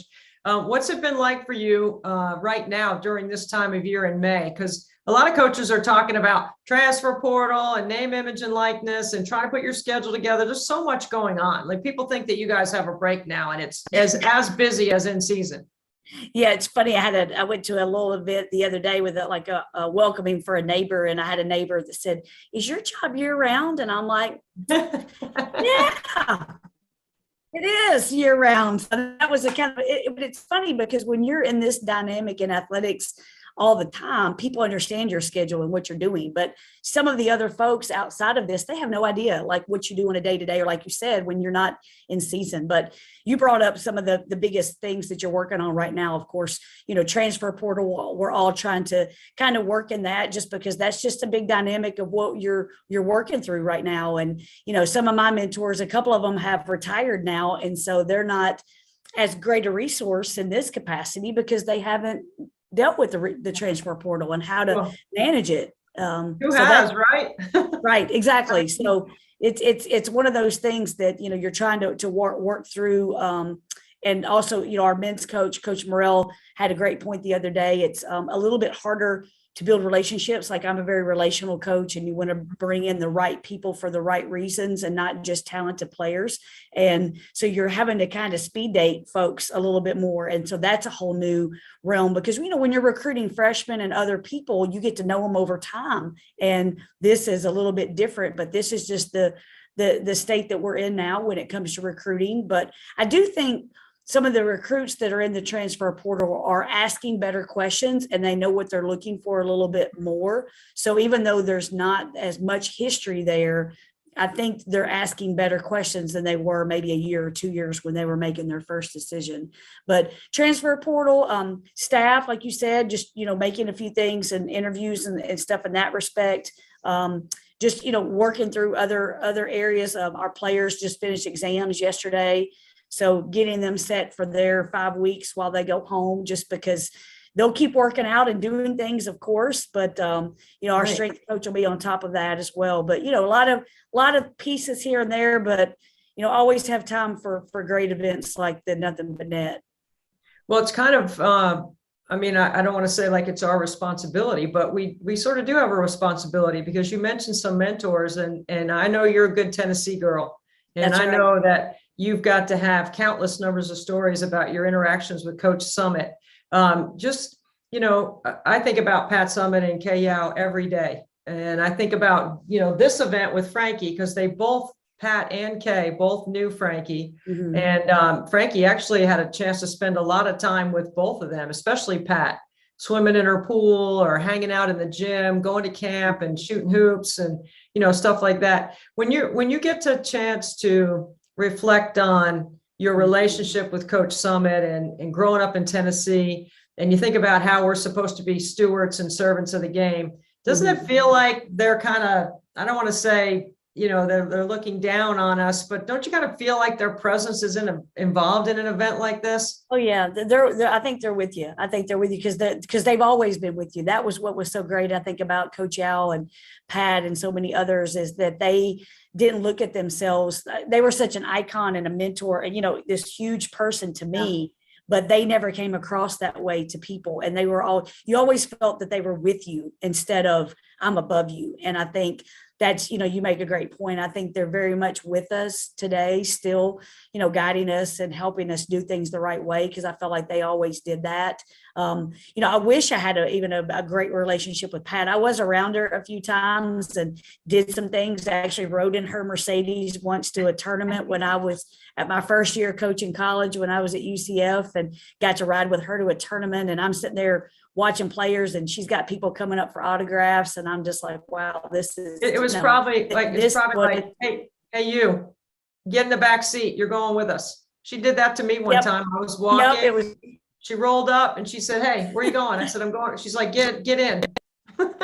Yep. It was awesome, and made an extra stop just to pick me up so I could go to the tournament in Greenville. But you know, those are pieces. Went to her camp, like you said, like Frankie did. So it's one of those things, like you said. I think you're stewards of this. If you're trying to do things the right way, then you're going to make time for things like this and other people and young folks and young girls and boys and because it's what they would have done, and it's why they are who they are, and it's why they continue to impact not just this game but multiple facets in this world because of who they were. So honey, you have allowed me to be around your team. I've gotten to know your players a little bit, and you have such great quality of character, and I know you got some great kids there, and I can't wait to see some of the young ones, especially that freshman class, grow into sophomores. So, you know, like they're going to be shooting. Like some of them are shooting. Some of them are signing up for the wee hours of the morning. How are you able to get them to buy in? Like, was there a buy-in, or did they just feel like this is something we should be doing to help out? Because we haven't gotten to Hunter yet. And I know Hunter, who I've already interviewed for the live stream, is a big fan of yours. Yes, Hunter Davis is just a huge. He's Mr. Bulldog, you know, Bulldog through and through. You know, comes to practices around the office. He's actually here today, just one office over, just hanging out. But he is he's around our players. Our players spend some time with him, and I think that it was easy to for some of our players to want to get on board with this cause, not just because of him, but just because, again, they understand their platform. We talk about that some from a character piece that, to who much is given, much is expected. And so, understand that you are a person someday that somebody was looking up to. And so now it's your turn to give back. And I think them meeting you and you being around them too, and you being so passionate about this cause was easy for them to understand, hey, I can get involved too. And it doesn't take a whole lot except for me just having great energy, come out, shoot some free throws, which they need to be shooting anyway. They come out and shoot some free throws. And we checked it out compliance wise. As long as I'm not instructing them, it's clear for them to do. But I was proud of them for signing up for the early morning. I mean, that's more their time zone, I guess, but they were all about the 2 or 3 a.m. slot. I'm like, okay, here we go in our pajamas. Let's do it. I love it. It's great. Well, we are so excited, 24 Hours of Nothing But Net and Special Olympics North Carolina, that you guys took the lead on this. I know the state of North Carolina and the executive director, Keith Fishburne, and his staff, Susan Doggett, those people are fired up about this event. And in our first year, I think we're going to do some really good for Special Olympics in the state of North Carolina. I know what we're doing in the state of South Carolina. Minnesota, Rhode Island, Ohio, Pennsylvania, and Texas are the other 5 besides our states. And I just can't wait to see how this event continues to grow and evolve, because I can tell you what a difference it makes for Hunter Davis's family and his ability to compete and train, and what a difference it makes for families like mine, honey. So thank you so much for doing this. Yeah, you're so welcome. And I'm excited as well. And we want to grow it like you have every year. So we're, going in, excited this first year, and I'm sure we'll make some mistakes and do some things that we're like, oh, we should have done differently. But I'm excited to get going and excited to hopefully be part of it in future years for sure. It's a great compliment that someone like you would want to put your players signed up for an event like this and to help us make a difference for our own communities. It's exceptional. And it should be applauded. And I'm grateful for your time. Thanks, honey. Thanks, Debbie. Appreciate it. Welcome back to another installment of amazing celebrities who are willing to give 24 Hours of Nothing But Net their time and talent to help us raise awareness and raise funds for Special Olympics. I could not be more excited about this celebrity who's joining us. One of the most esteemed careers in country music, George Dukas, has had, I'm going to just read, you have so many accolades that it's just easier for me to read them because I don't want to forget. You've had 4 studio albums, 8 singles on the Billboard Hot Country Singles Chart, 2 #1 CMT videos. I like that. That's fun. And you're also an accomplished songwriter. You've written songs for some of country music's best known names: Garth Brooks, Dixie Chicks, George Jones, Sarah Evans, Trisha Yearwood. There's more. And so between your songwriting, your singing, you have sold more than 20 million copies of records, and you have a Grammy nomination. Whew, I'm worn out from reading that. You sound impressive. Dina, you make me sound good, and you are actually part of one of those CMT videos that I've shot over the years. Yes, yes. Hello, cruel world. I actually dragged you into, it's the name of the song, and it was back when I was on Capitol Records, and I actually dragged you kicking and screaming into being on one of my videos with me. So kicking and screaming. You said you want to do this video. I got to collaborate with the famous Dina Dill. I got to collaborate with George Dukas. I'm not sure that's a collaboration. I showed up, they put my hair in a weird hairdo, and I walked through a music video a few times. That's how much. Whatever it was a blast. It was great fun. That was a very kind introduction. Thank you. Oh, well, and thank you for giving us your time. You are on a family vacation, so that makes it even more special that you're willing to help. I am. It's incredible here. I'm down in the Dominican Republic, Punta Cana. It's just amazing. I cannot recommend it highly enough. But yeah, staying at the Hyatt Zilara Cap Cana. It's a kind of a tricky name, but amazing place as you guys can see.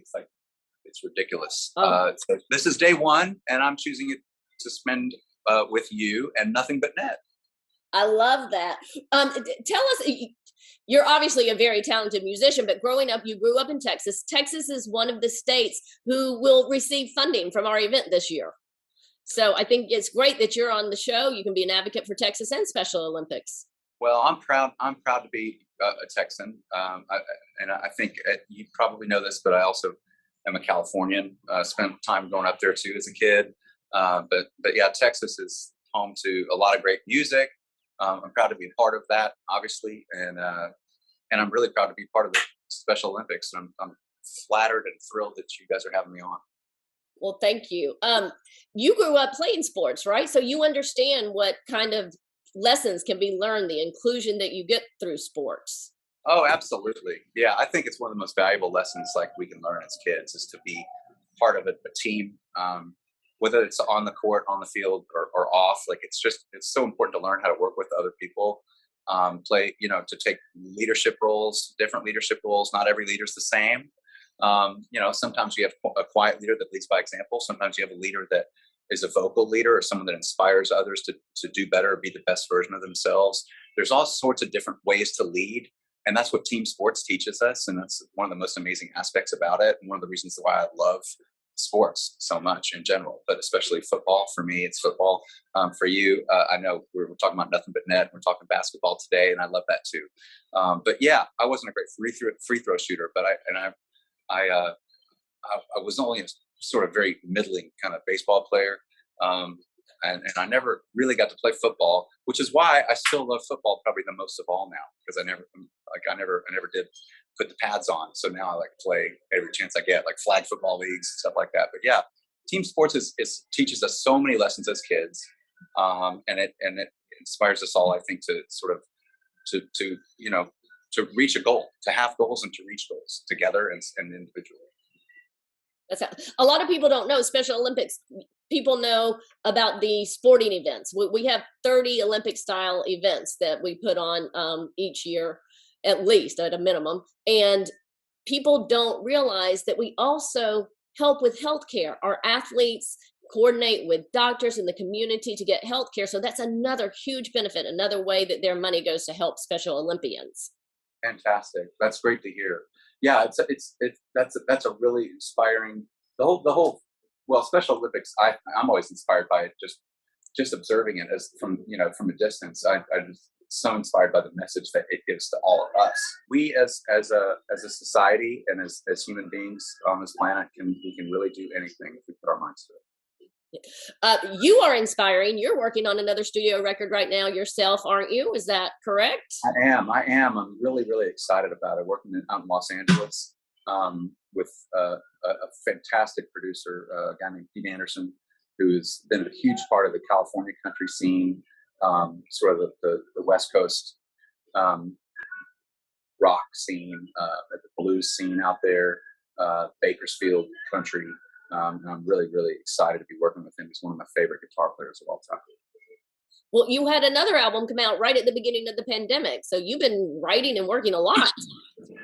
I have. It's been a really productive time period for me. I don't know why that is. I think the pandemic sort of, of course, during the pandemic, we couldn't play live music, right? So I spent that time sort of writing a new record, and even without planning it just sort of happened. I mean, there wasn't a whole heck of a lot else to do. I did a lot of live stream shows on like Instagram and Facebook, which I encourage everybody, please follow me, come find me there.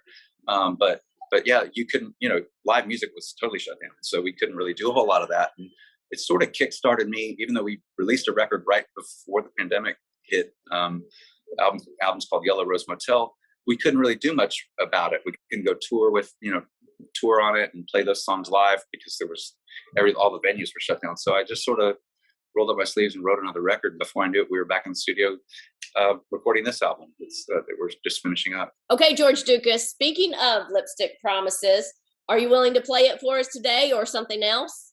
Absolutely. I'd love to. Let's do it.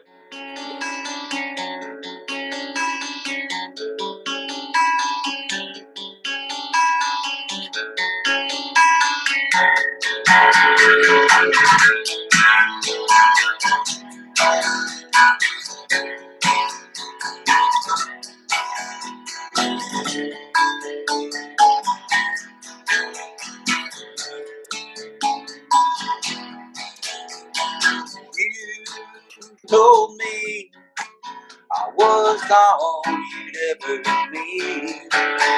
You said my love could always be enough. Scarlet kisses on my skin fooled me till the end. Every single word you said, every drop dead shade of red, were just lipstick promises.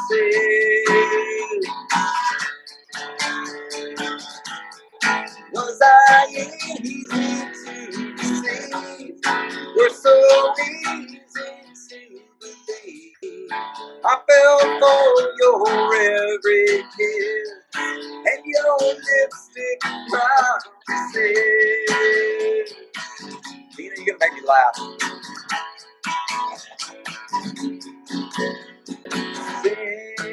Since you've gone, I see where I went wrong. All your lies somehow left me blind. What you said would last so long is only painted on. Every single word you said, every drop dead shade of red, were just lipstick promises.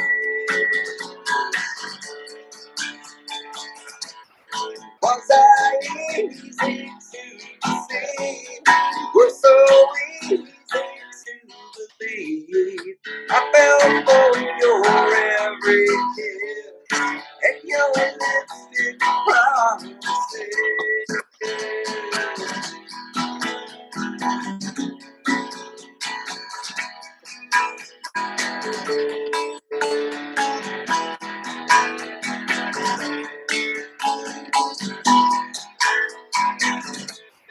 Was I easy to deceive?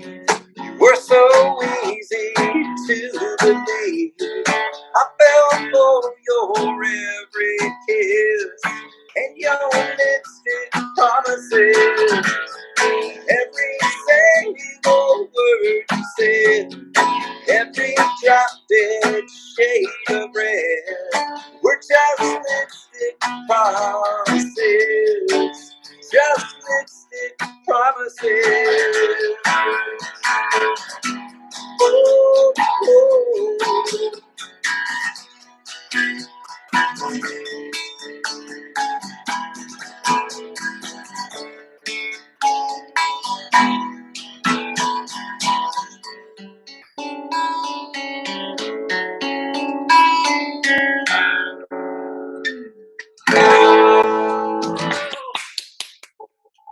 I feel so honored you were willing to do that. Look. Dina, we love you too. We love you too. We love the Special Olympics. We love you, Debbie Antonelli. Really appreciate all you're doing. Women's Basketball Hall of Famer. So thank you all for your support. It's a great cause, and I'm just proud to be a part of it. Thanks, Dina. Thank you, George, for doing this for us. Let me just reiterate, we love George Lucas. Hello, everybody. My name is Lumine Montasol, aka The Lightning. We want you to meet Lumine Lightning Montasol, a 26-year-old athlete from Boston who has a need for speed. Tell us about your nickname. Where did it come from?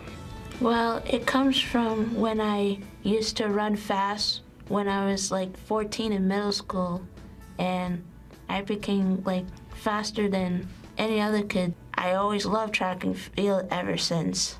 Go! At just 14 years old, Lumine won her first gold medal at Special Olympics Massachusetts Summer Games, quickly hitting her stride, earning 12 gold medals to date and counting.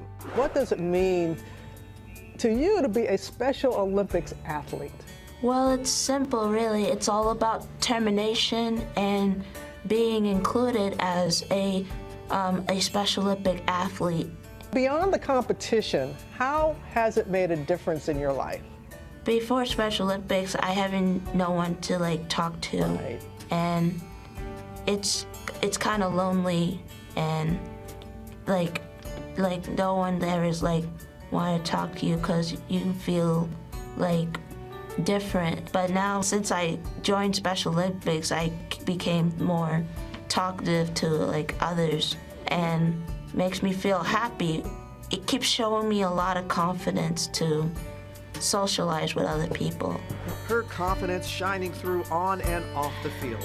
And Lumine now has her sights set on making it for the very first time to the 2022 Special Olympics USA Games in Orlando, Florida. Lumine, what would it mean to you to be able to compete next year at those games?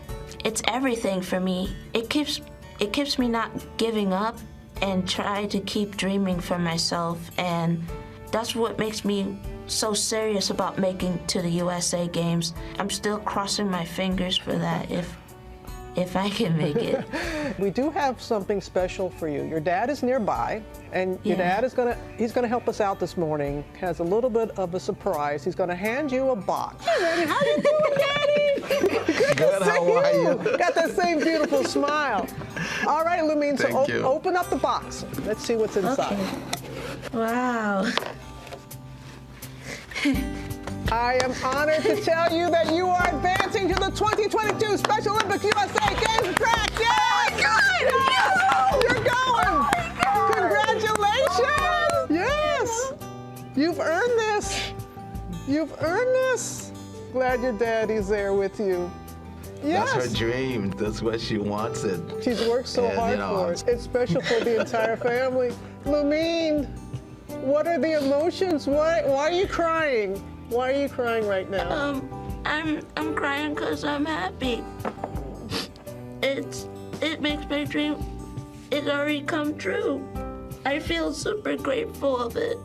I've been waiting for this dream for a long time. I'm very grateful. I am so happy.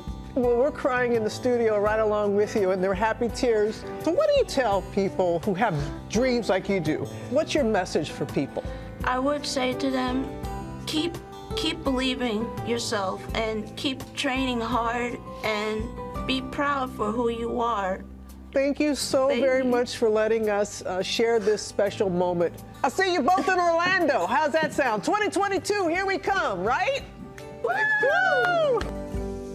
A person who needs absolutely no introduction, and it is my honor and humbly introduce Robin Roberts. Good morning, America. Quick right out of the chair, out of clothes, right into the seat here in the hot seat for 24 hours of nothing but net and our 24-hour live stream. Robin, it means so much to me personally that you would have the time to spend with us on this live stream to help us with Special Olympics.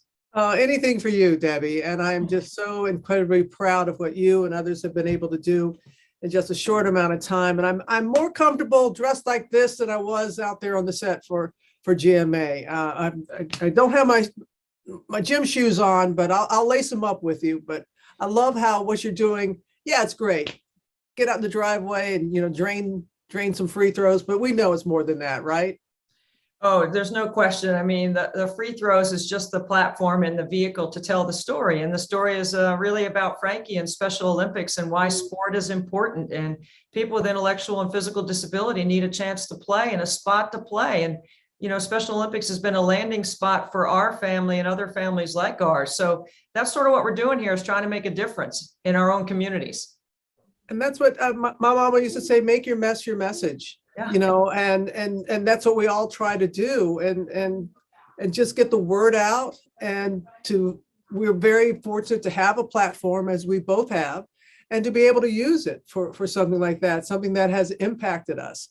I did that with going through my health challenges with cancer and just getting the word out about certain things. But we all can do something, and the fact that you have got yourself together to do this. And Special Olympics, this, Debbie, it's very near and dear to my heart. I've been involved for as long as I can remember, since the 80s. I remember there was a representative, I was working in local TV, Bob Short was his name, can still remember him. And he had me come out, wanted me to cover the event. And I really didn't know, this was like, again, the 1980s. And it was really very, very new for that area of the country down south, and was just really taken by the athletes and the families. And then I was on the board in Connecticut for Special Olympics. And just to see how it has grown and to see how people have been impacted. I've gone to the World Games, I've done the Summer Games, I'm going to be in Orlando coming up later on this summer. And I just cannot overemphasize the impact it has had on your family and so many other families. When I think of you, Robin, I know everyone knows that you sit in the chair every morning and you awaken us with such great stories and such news about what's going on around the world. But I think about Southeastern Louisiana University, when you were a little girl playing basketball in Pass Christian, and then you go on to college and play. So, shooting free throws and making 100 free throws on the top of every hour is not that easy of a challenge.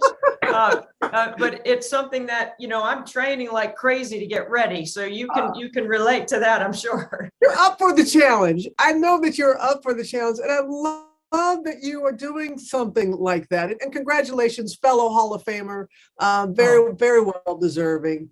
And yes, Southeastern, line up. But I think it is so creative what you're doing and what you have done in these last few years. And again, it just gets the attention. But let's just talk about it. How I'm gonna put on my reporter's cap here. I know you're interviewing me, but I want to interview you. How do you prepare for something like this, Debbie?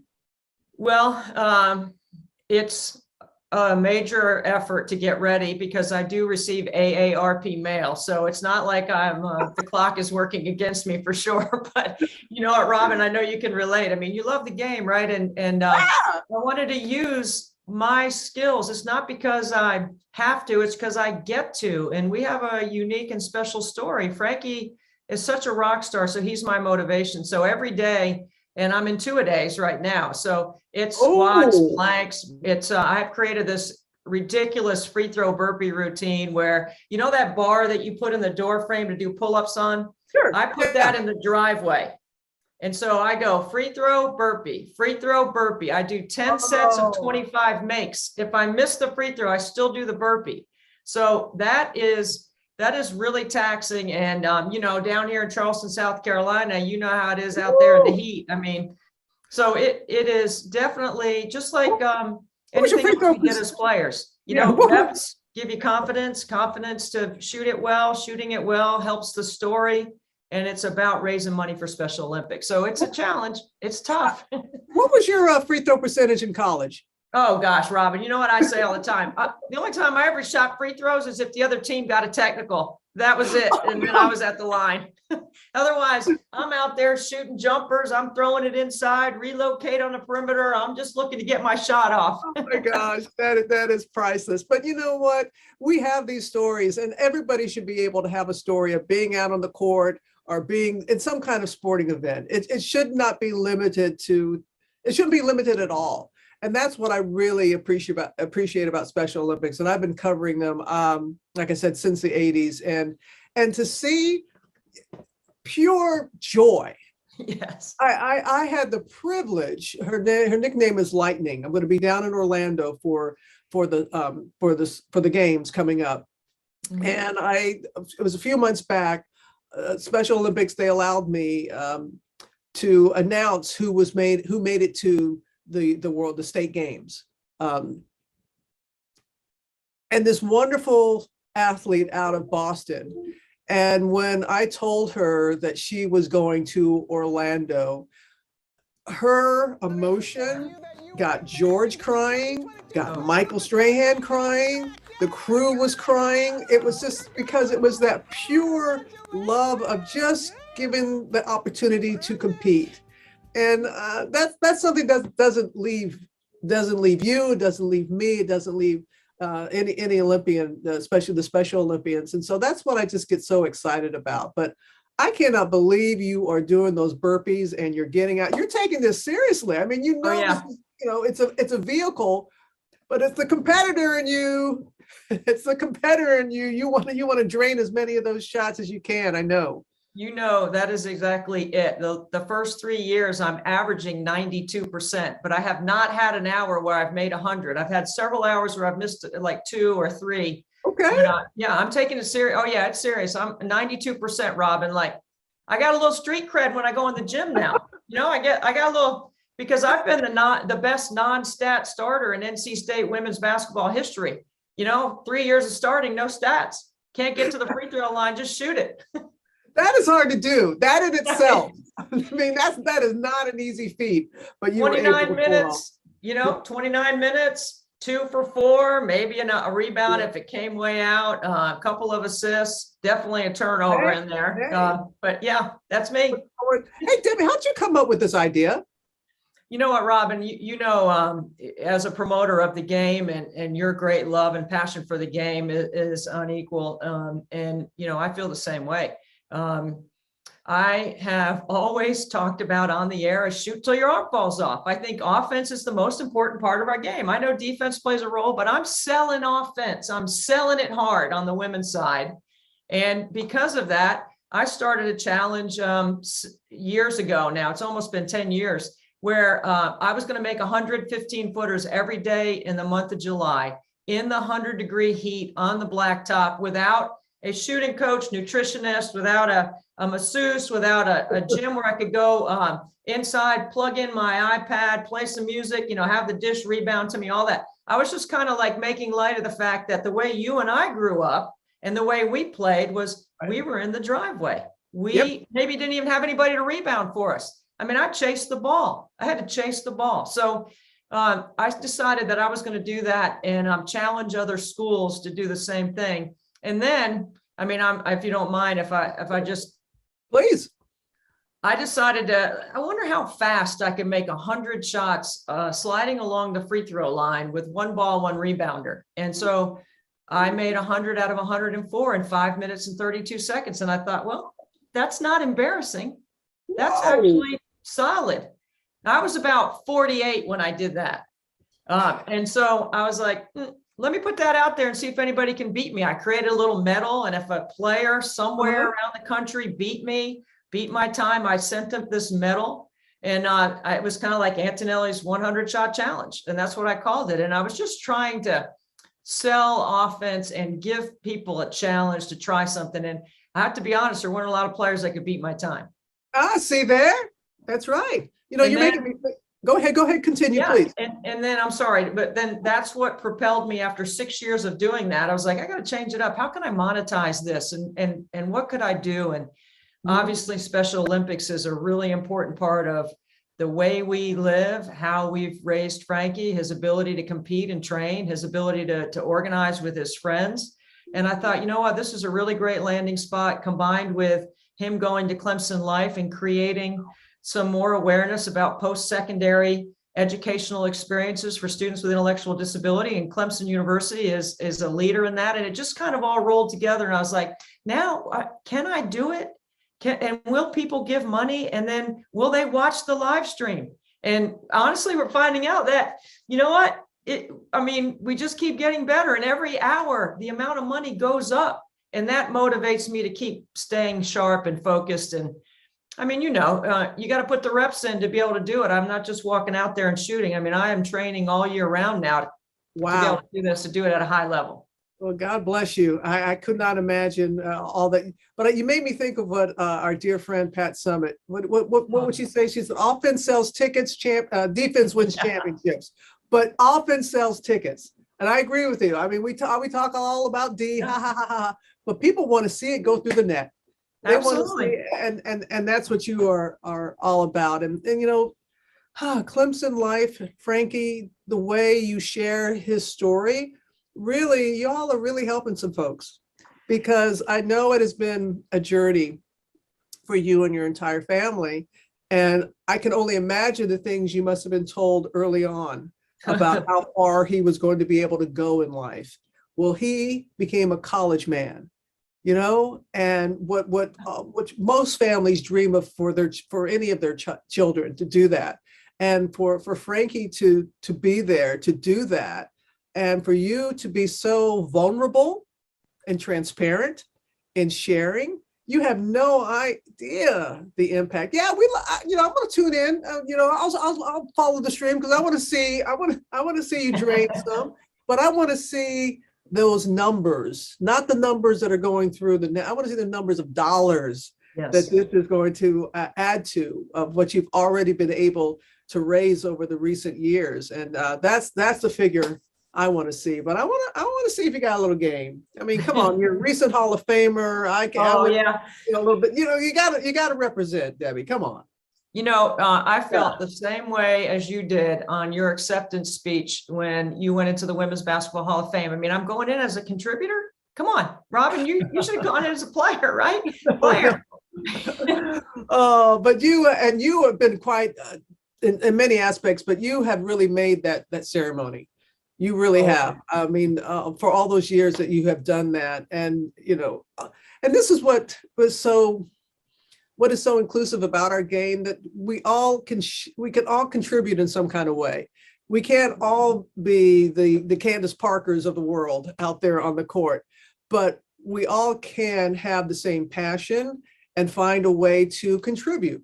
But in our heads, and I thought so too, going in as a contributor, I was like, oh, I want to go in as that's the competitor in me. But I was very, very honored to be in the hall with you and so many of our colleagues. And I was just so sad. Lucy Harris, I'm so glad I got a chance to see her when she went into the hall, and to lose her, but her family can say she's an Oscar winner for her film to win an Oscar. So again, it just shows you the impact of sports. It just tells you how it can just really have such an enormous impact in so many ways in our lives. And I really love with Special Olympics, and this is something I did, it got going when I was in Connecticut on the board, Unified Games. Unified Sports is awesome. Yeah, I love that. I love because it's really, it helps the public understand. And I love how these athletes are athletes when they get out there. And it just is a way to learn about, Frankie. And so to be a teammate along with him in a unified sport, I thought that was a brilliant idea by Special Olympics and to do that. And I think it really helped people have a better understanding of what it's like. I just love that. I'm just so glad they did that. Well, you're right about things early on about he can't, he won't, he doesn't. I heard that for many, many years, but the leadership that comes behind Team Antonelli is more about advocacy for people and families like ours. I mean, that's the greatest challenge, right? I, as an athlete, we don't take no for an answer. We go out there and we work harder. We figure out a way. And all the years that I have been around the game, I've learned from such great leaders and people that have inspired me, incredible communicators that have helped me be able to take what I've listened to or learned in the gym and apply that to an IEP process or a therapist or a teacher or our team that we put together to make sure that Frankie had a chance to be the best he could be. And you mentioned Pat, and of course, Pat serves as incredible inspiration daily. My coach, Kay Yao, I know she was a friend of yours as well. Kay is with me every day. And then you too, Robin. I mean, I can't help but, remember that everyone has something. And I'm excited about your new book that's coming out also, Brighter by the Day, because I'm one of your fans and your fam that is out there listening and wanting that message. Yeah. So great. Well, I appreciate that very much, Debbie. I didn't mean to cut you off like that. I love that you're part of the tribe, and we on social media, we go back and forth a little bit with messages to one another. It's how we can stay in touch. And it really, when you reached out, and I was like, oh my gosh, I didn't realize that you were listening to the message like so many other people. And it really, it sparked my book, Brighter by the Day, that just was recently released. And it was just my way of just saying, that's left foot, right foot, breathe, keep moving, keep believing that it's going to be brighter, that this too shall pass. And I think that's something that is universal. And my mama taught me that what your son has gone through, the life that he has, and my cancer, someone got a divorce, or someone got unemployment. That's there's no tragedy there. It's if you don't take the time to, why was this placed in my path? Okay, why was this? What's the message here? What's the message I'm supposed to learn and, more importantly, share with others? And that's just how I approach it. And you're right about, as an athlete, when no, you know what NO means? New opportunities. NO means, okay, it didn't work out. You're telling me no? Okay. I'm going to find a new opportunity at NO to find a way to make it work. And I'm just so grateful. You and I, we're proud products of Title IX, celebrating 50 years this year. But to be able to have that, and that's what Special Olympics is about too. Just as women, we wanted the same opportunity to be able to compete and to have all the things that we learn through playing sports. It's the same thing for Special Olympians. It's the same exact thing. And your son and others and sons and daughters of Special Olympians, they have learned such skills that we were afforded, and how it has helped us long after we stopped playing. But you haven't stopped playing. I mean, the fact that you are still doing I tip, if I had a hat, I'd be tipping that hat to you right now, because I just feel my arm will be falling off if I attempted to do what you're doing, Debbie. Well, Robin, I love that. And I'm on Team Antonelli. Yeah. All right. Great. You know what? I'm so glad you brought up Title IX, and I just want to leave you with that. Your comments about, sport and the value of sport in our society. And, we've spent our careers in sport. We've played sport. All we know is sport. That's what we've done. And it's helped us, lead from our teams. And I think whatever, not just a sport team, but your family team and everything that you have done, Robin, you're such an incredible ambassador for many things, and having you on the live stream with us for 24 hours of Nothing But Net, I can't even begin to tell you how grateful I am for your time. Well, all you have to do is reach out, Debbie Antonelli. I am immensely proud of you. I have been cheering from the sidelines many, many times that you didn't even realize. We're very similar. We have a good family. We love what we do. We appreciate that people want to recognize it. You have this great combination of humility and honor. And I know that, Kay Yao, I see a lot of her in you. And I know that she is cheering you on from her heavenly balcony, as others are. And I'm just so grateful. And thank you. And it's not just nothing but net, nothing but the bottom of the net. I want to see nothing but the bottom of the net. I want to see that ball go through again and again and again and again. Bless you, my friend. Call on me anytime, but not to shoot free throws. Thank you, Robin Roberts. You are amazing. And you continue to serve as inspiration. And I will be thinking about you. I'm going to dedicate my 4 a.m. hour to Robin Roberts. 4 o'clock in the morning, I'm going to be out there and I'm going to be thinking about you. Because I'll be up. Okay. Yes, you will. I know you will. Thank you so Debbie. much, Robin.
loosened up and ready to go. 127.6.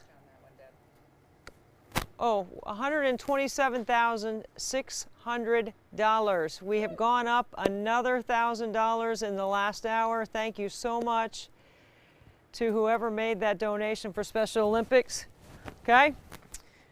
The live stream is going great. All the guests, we can't thank you enough. This is just really coming together nicely in our 4th year. All right, you ready, Frank? Okay, let's go.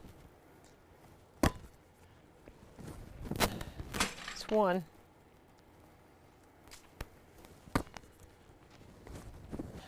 It's 2.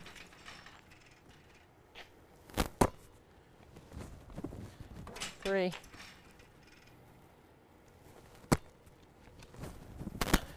4.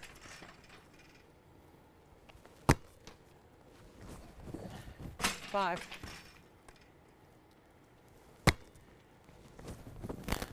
6.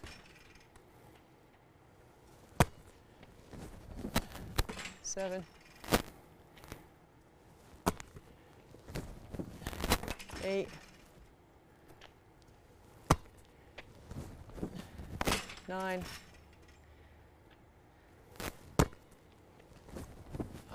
10.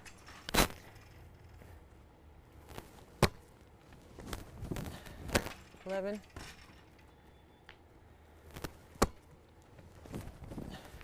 12. Oh, 13.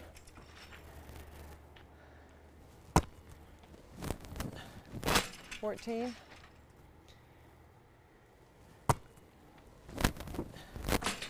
15.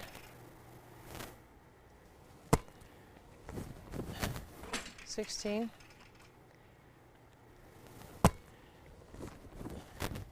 17.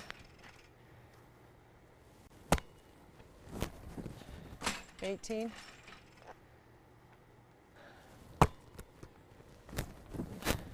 19. 20.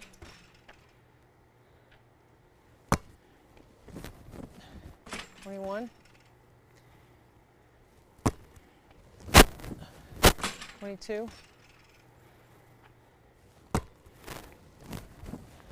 23. 24.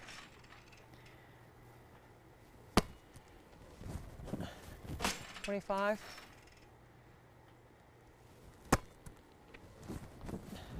26.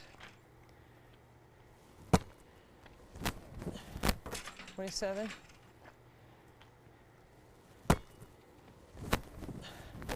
28.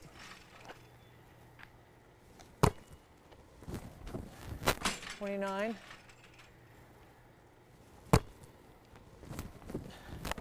30. 31.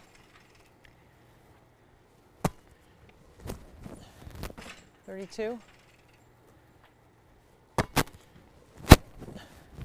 33. 34.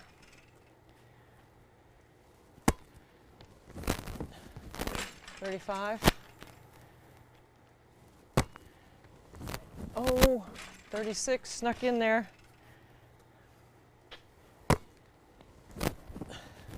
37.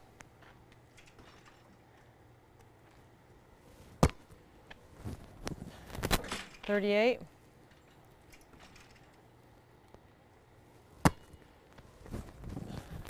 39.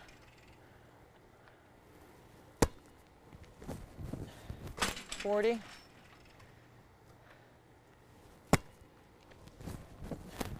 41.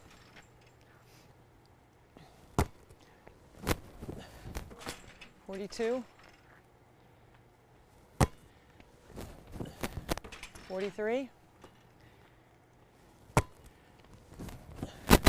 44.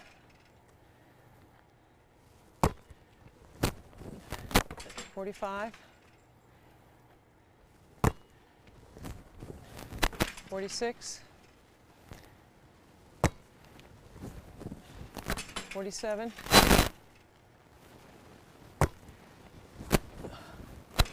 48, 49, 50,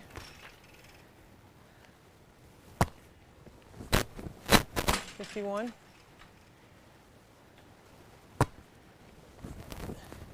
52,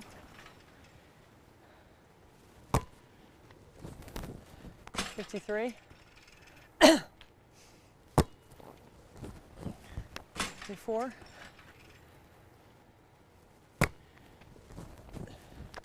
55, 56, 57,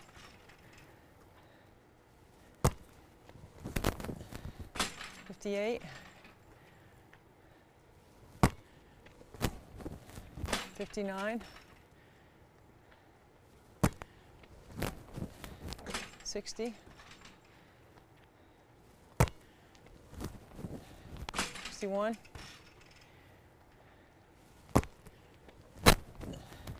62,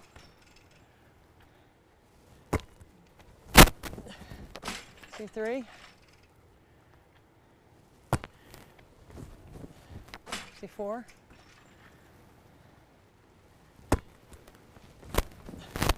65,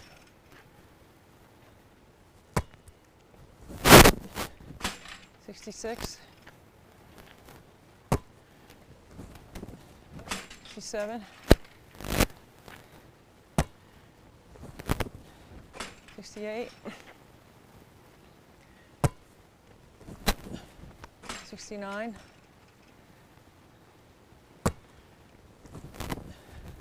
70,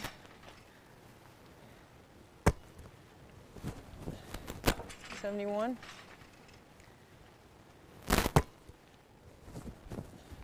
72, 73,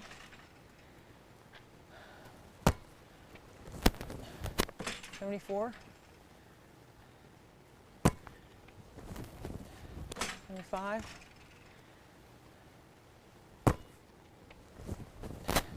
76, 77, 78,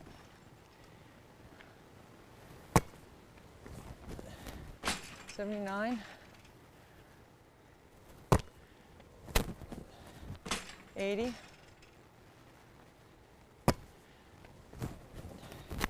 81, 82,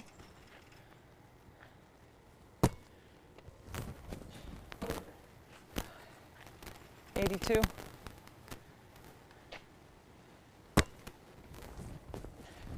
83, 84,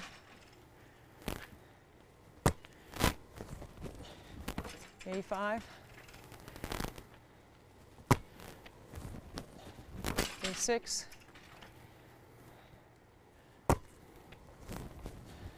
87,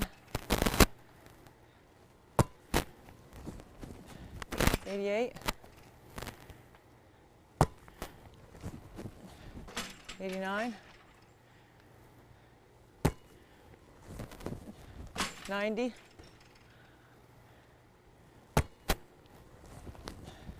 91, 92,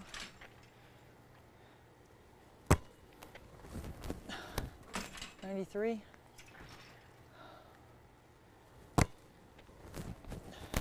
94, 95, 96, 97, 98, 99, Ooh, 100. Only missed one. 82 in a row, and I missed. Oh, I missed on 83. That's all right. We have gone up to $133,000. Wow. We went up another $5,000 in that hour. That's amazing. 133,000. Thank you so much. Thank you so much for doing that for Special Olympics. I keep saying it's not about the free throws. It's just the vehicle and the platform. And I'm so excited to introduce this next guest. He's been a friend of mine doing his second tour of duty at the Citadel, my buddy Ed Conroy, the head coach. Welcome back to Charleston, my buddy Ed Conroy, who's the head coach at the Citadel for a second term. And we're so glad that you and your family are back in the area, Ed. I've known you for a long time. I know what a brilliant coach you are. I know your journey has been long and has been hard fought. And here you are back at the Citadel. How's it going? Oh, it's been hectic. It's been going great though. So much fun to just everywhere you go, you see, friends and familiar faces, and it really has been neat. It's at my third time. I tell everybody because I came here as a player as well, and so over the years, just it's all about the as you said, the journey and the people you meet along the way, and a chance to come back and reconnect with those relationships. People like yourself. It's just it's really fun. And it energizes you and it gets you fired up to go to work. My family and I we're thrilled to be back in the Low Country. Well, Ed, we love basketball in Charleston. I think everyone sort of knows that, and you certainly have experienced it many times. What was the pull this time to come back to the Citadel? That was a big part of it. And I've told people this, and I've told every recruit that I've talked to since I was here. This time, when I came down my first time, I felt that love of basketball, exactly what you're saying. Coach Robinson was coaching Region Truesdale and that gang, and they were in the midst of, at the time, I think it was their 23rd or 24th straight home win. The place was electric. It was jumping. And I sat over in the stands by myself, which is kind of unusual on a recruiting visit. And just the people, I just took note of everybody around, and they were coming up, and some of those same people are supporting us today. And then when I came back the first time to coach, we had that special group with Zach Urbanis and Austin Dawn and Cameron Wells and Demetrius Nelson, those guys, and we were able to have a 20-win season, and the crowds came back. I really want to get that going again, and this time kind of finish that job. I want to get us to the NCAA tournament. I want us to be consistently as excellent and as elite as this school is. I just want a basketball program at the Citadel that means so much to me to be what it can be, and hopefully we can deliver that consistent winner. Well, I can tell you we're excited that you're back, because I know that you're going to have a lot of fun doing what you love, and that is leading a group of young men. And at the Citadel, to me, it's always about leadership, right? It's about being a leader, learning how to be a leader. And how do you incorporate that into your team system and style of play? Well, you're exactly right. I've always felt a couple things. One, as you know, I've always been about kind of the player development side. That's been my passion, getting in the gym with the players, coming back at night, working with them. And even when I'm in the head coaching role, I still try to make sure I'm at every individual workout and doing those things. I always felt like, and this may sound, odd or crazy to people who haven't been a part of the Citadel structure, but I always felt like I could develop them better here than anywhere else. We just had such a purpose to our day. There was no, hey, if you want to shoot, it needs to be during this time. So let's take advantage of it and let's get after it. And, so I always felt like the development piece was really, really good here. And obviously a big part of that is retention. And the last time I was here, we were able to bring a group in and keep them the whole way through. And they just kept getting better and better. And that's what energizes me and gets me excited. But then as you touched on the leadership piece, I've enjoyed like crazy walking around campus again and just watching this leadership laboratory, if you will, and how everybody's kind of locked in on developing and teaching leaders. And I think I don't think you can have too many of those in the locker room. And I've already talked to our guys a lot about how each one of them will have leadership roles throughout the day or throughout our team. And I think that helps us, again, with the player development and the leadership development. I think this place can really help you develop one of those elite basketball teams. Well, I've been in McAllister Fieldhouse when it's rocking, so I know what you're talking about. In today's climate, Ed, it's so different now, right? I mean, since you were a head coach the last time, and you mentioned retention and, player development and working with them around their schedule. It's not easy to be a Division I athlete. And at the Citadel, it's a little bit harder because of what you called purpose, the purpose of why they're there. Can you kind of dive into what a day in the life of a student athlete at the Citadel playing for you would be like? Well, I mean, first off, we're going to be a part of the core. And so we're going to be, up early. There's going to be an early morning formation before any of the classes. So, most schools, you try to avoid those 8 a.m. classes. Here we're up well before 8 a.m. and getting things done. But our guys they'll pretty much have almost like a block schedule. They'll be in class 8 a.m., 9 a.m., 10 a.m., 11 a.m. because we need to free up some time in that afternoon and evening to really get after it basketball wise. And then once they come down here, after their classes early afternoon, we leave everything else at the door. And that's just one of the things I think that Citadel can really teach you. Because it's all the characteristics these guys already have inside of them, but this environment of kind of iron sharpens iron, and the talented people that come here, all trying to excel in whatever it is that they do, whether your extracurricular is a basketball player, it's to go into the military, it's to take that degree and become a doctor or a leader in your community. But it's kind of the best of the best, competing against each other each day. And so when we come through those doors in the early afternoon at McAllister Fieldhouse, we have to really be focused, and we can't let any distraction or anything that happen, earlier in the day kind of, set us back. And then when we leave here in the evening, we got to hit the books, because it is, a tremendous academic institution. So I just think as they go through that day and they do it consistently, they develop those habits. And Debbie, this, we all have dreams and goals. And the only way you achieve those is if your daily habits match up with what your dreams and goals are. And I think this place really helps you do that. Oh, I 100% agree with that. I mean, you have to develop the kind of habits that are that of a championship caliber team, right? And Ed, I always talk about you're always going to be on a team, whether it's a sports team or your family. Kind of, give us your couple of sound bites, if you will, on what being on a team has meant to you from the days that you played at the Citadel to the different teams that you've led along the way and what you've learned. Well, that's it. And I've touched on that before, and that's, obviously it's great for me coming back, friends and family, a place I really care about that I want to see, excel at basketball, the sport that I love.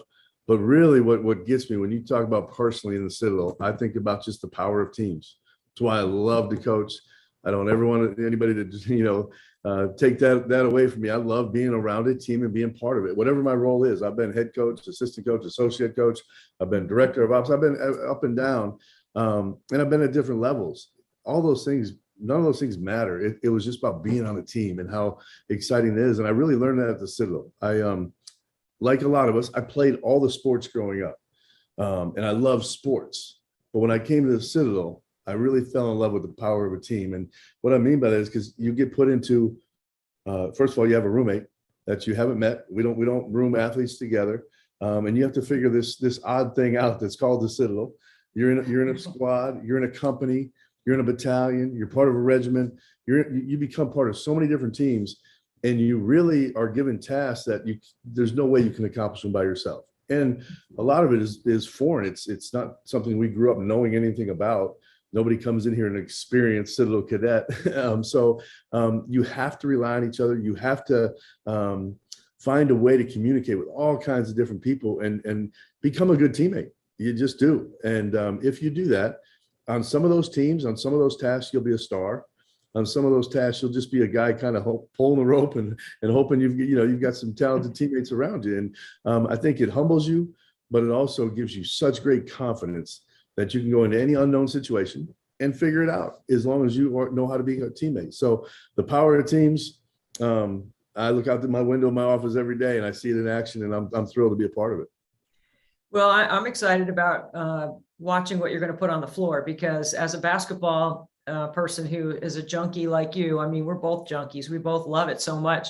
I think about the teams that you've had and how they serve the game to make the game easier for their teammates. So, I look at things like, how hard you run the floor, or screen assist, or making the extra pass, making sure you close out and box out, ball screen defense. We can go into all that stuff, all that detail. That's what's going to be exciting about watching your team, Ed, because of all the experiences that you've had. I've followed your career. I've seen you at all your stops, except for the last one in New Mexico. But I'm a big fan of what you do and how you go about doing it.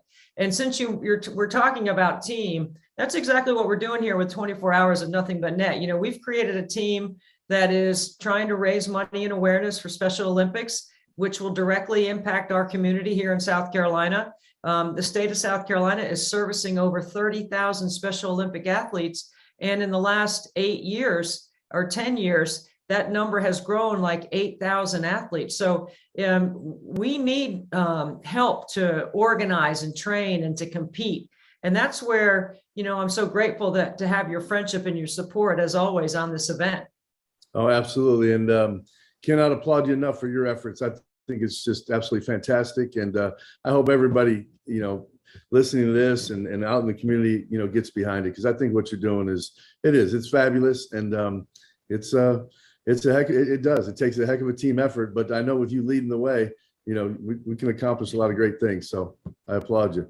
Well, we're going to keep on pushing, and just to take you back to something that you mentioned, because the value of sport we know is so important. You talked about growing up playing lots of different sports. I did the same thing. Everyone should have a chance to compete. When you think back to, for me, for Title IX, we're all looking back on 50th anniversary of Title IX, and people think that only impacts women. I mean, that has impacted guys in a lot of ways too. I know as a dad, you've got daughters, you've got sisters, your mother, your aunt, the whole thing, Ed. Well, like, what's your take on sport just in general and why it's important?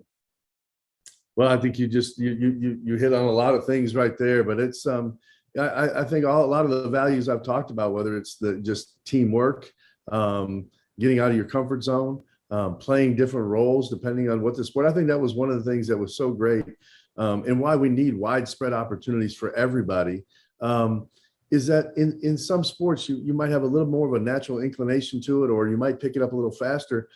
But then if we're all playing just every season the different sports, there's going to be one or two where you're maybe not the star, and you learn so much about yourself when you have to be in those different roles and the different sports, and let somebody kind of humble yourself to let somebody teach you something that you really aren't very good at, at first. It's the widespread opportunity and the opportunity in all across different sports, I think is really, really important.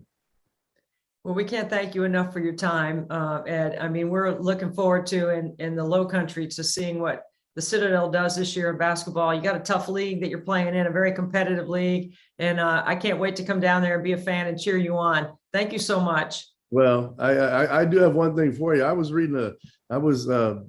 getting my haircut the other day, and I picked up a Charleston magazine, and there was an article about Nothing But Net in there. And I started reading that, and I knew what you were doing, obviously been a part of it before, but it said in there that your shooting percentage is 92. Is that right? 92 is my average over the last 3 years. Yes. So you can imagine, like, my street cred is going up a little bit. Like, for somebody that gets AARP mail, that's not bad. that jumped off the page at me. We weren't very good shooting free throws last year. So you might be our first, we might have to either do a Zoom clinic or bring you in as a guest clinician, but we're going to have you helping us shoot free throws here. Ed, you can sign me up for anything, whatever you're doing, I'm in. And, one last thing is just, I can't let you go without sharing one of our favorite people here in Charleston is Coach Les Robinson. He has had an impact on your life. He's had an impact on mine. And I'm sure you're finding ways to get him involved and active over the Citadel. What you got up your sleeve for Coach Robinson? Got a couple of things, but definitely he will be involved. He was the thing that he did, and I remember it coming down on my recruiting visit, but he made basketball fun. He really did. He just had a way about him of kind of lightening your load on the day and those kind of things. So I want him around our team as much as possible because I just never seen a day where laughter doesn't follow him. You know, whether he's telling us stories that we may have heard 10 times before, maybe 100 times before, but sooner or later you start laughing, and it's a better day when Coach Robinson's around. So I want him around our team as much as possible. Well, I've got 3 T-shirt options that I wear whenever I know I'm going to see him. One would be NC State. The second would be the Citadel. The third would be a West Virginia shirt, and that really sets him off. Absolutely. So I'm gonna tell him you were wearing West Virginia gold today when I talk to him. Yeah, tell him. I think I'm planning on Coach Robinson making an appearance in the driveway during my 24 hours. He's been a big supporter of what we're doing, and I hope we'll see him, and we'll certainly mention what you've been able to do. Back up. I hope he'll probably back up in that driveway because his specialty used to be shooting from half court, but bouncing it in from half court. That was always his biggest trick shot. So He's one of the best, and one of our great Low Country residents, and a proud Citadel guy, and we're proud to have you back. So I can say that after having been here for 20 years, I can welcome you back. I've been here long enough in the Low Country with our family. So thank you, Ed. Thank you for your time, and we wish you the best of luck this season. Well, thank you, and thanks for having me on anytime. You know that it is an incredible compliment when someone is willing to return to this event. Rhode Island was one of our lead states outside of South Carolina last year. Ryan Fleming and Stephanie Coro, thank you so much for being with us on 24 Hours of Nothing But Net. Happy to be here. Thank you for being here. I'm happy to be here. Ryan, listen, man, you are such a rock star in Rhode Island. You have made this event possible because you serve as incredible motivation for Stephanie and her team around shooting free throws for 24 Hours of Nothing But Net. What have you been doing in the year since we talked to you last? What have you been doing? What's going on? So what I've been doing this past year, as you may know, so for this season, for the Anchor Women, I've been athlete coach for USA Games and team manager for Rick Women's Basketball. And as for the Rick side, as you can see, I got these medals right here and this background over here as we became 2-time LEC champions. And yeah, that's true. So this is like the exact replica of my cap design, only except I made it computerized. So that was actually really good. And I'm proud to be a 2-time back-to-back champion under Coach Cosgrove and as a team manager. Ryan, you are absolutely killing it. Now tell us a little bit about your responsibilities with the team that has allowed them to win back-to-back championships.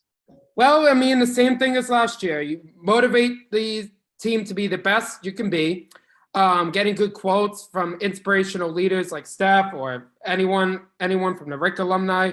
So that was motivation is key. And like, in order to be motivated and ready for another championship, I keep making speeches like at least a minute or two. And as for this year, after we won the Little East Conference Championship, we became in the NCAA champions.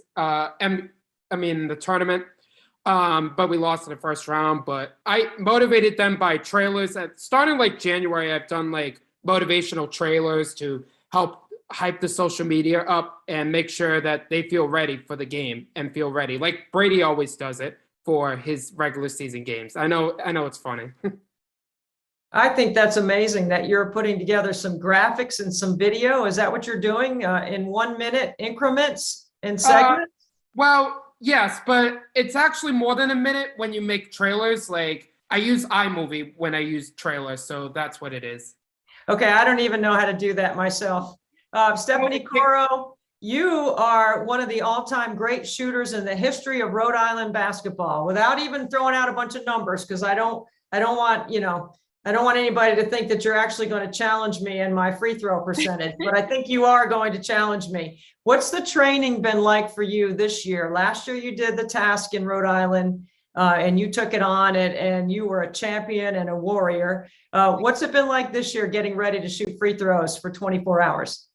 This year I've been a little bit more prepared. Last year I was very sore at the end. So this year I've been shooting a lot. I've been outside shooting.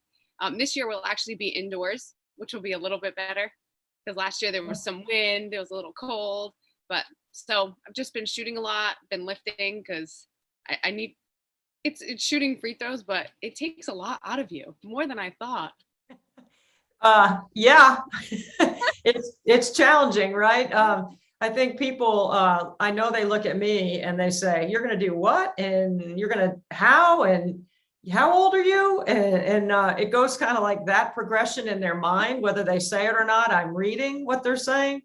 A lot of people think this is a simple task. We both can speak to it because you and I are doing something unique in our states. We're doing most of the shooting. I'm doing all the shooting. I think you're doing most of the shooting in your state, unless you've taken on all of it.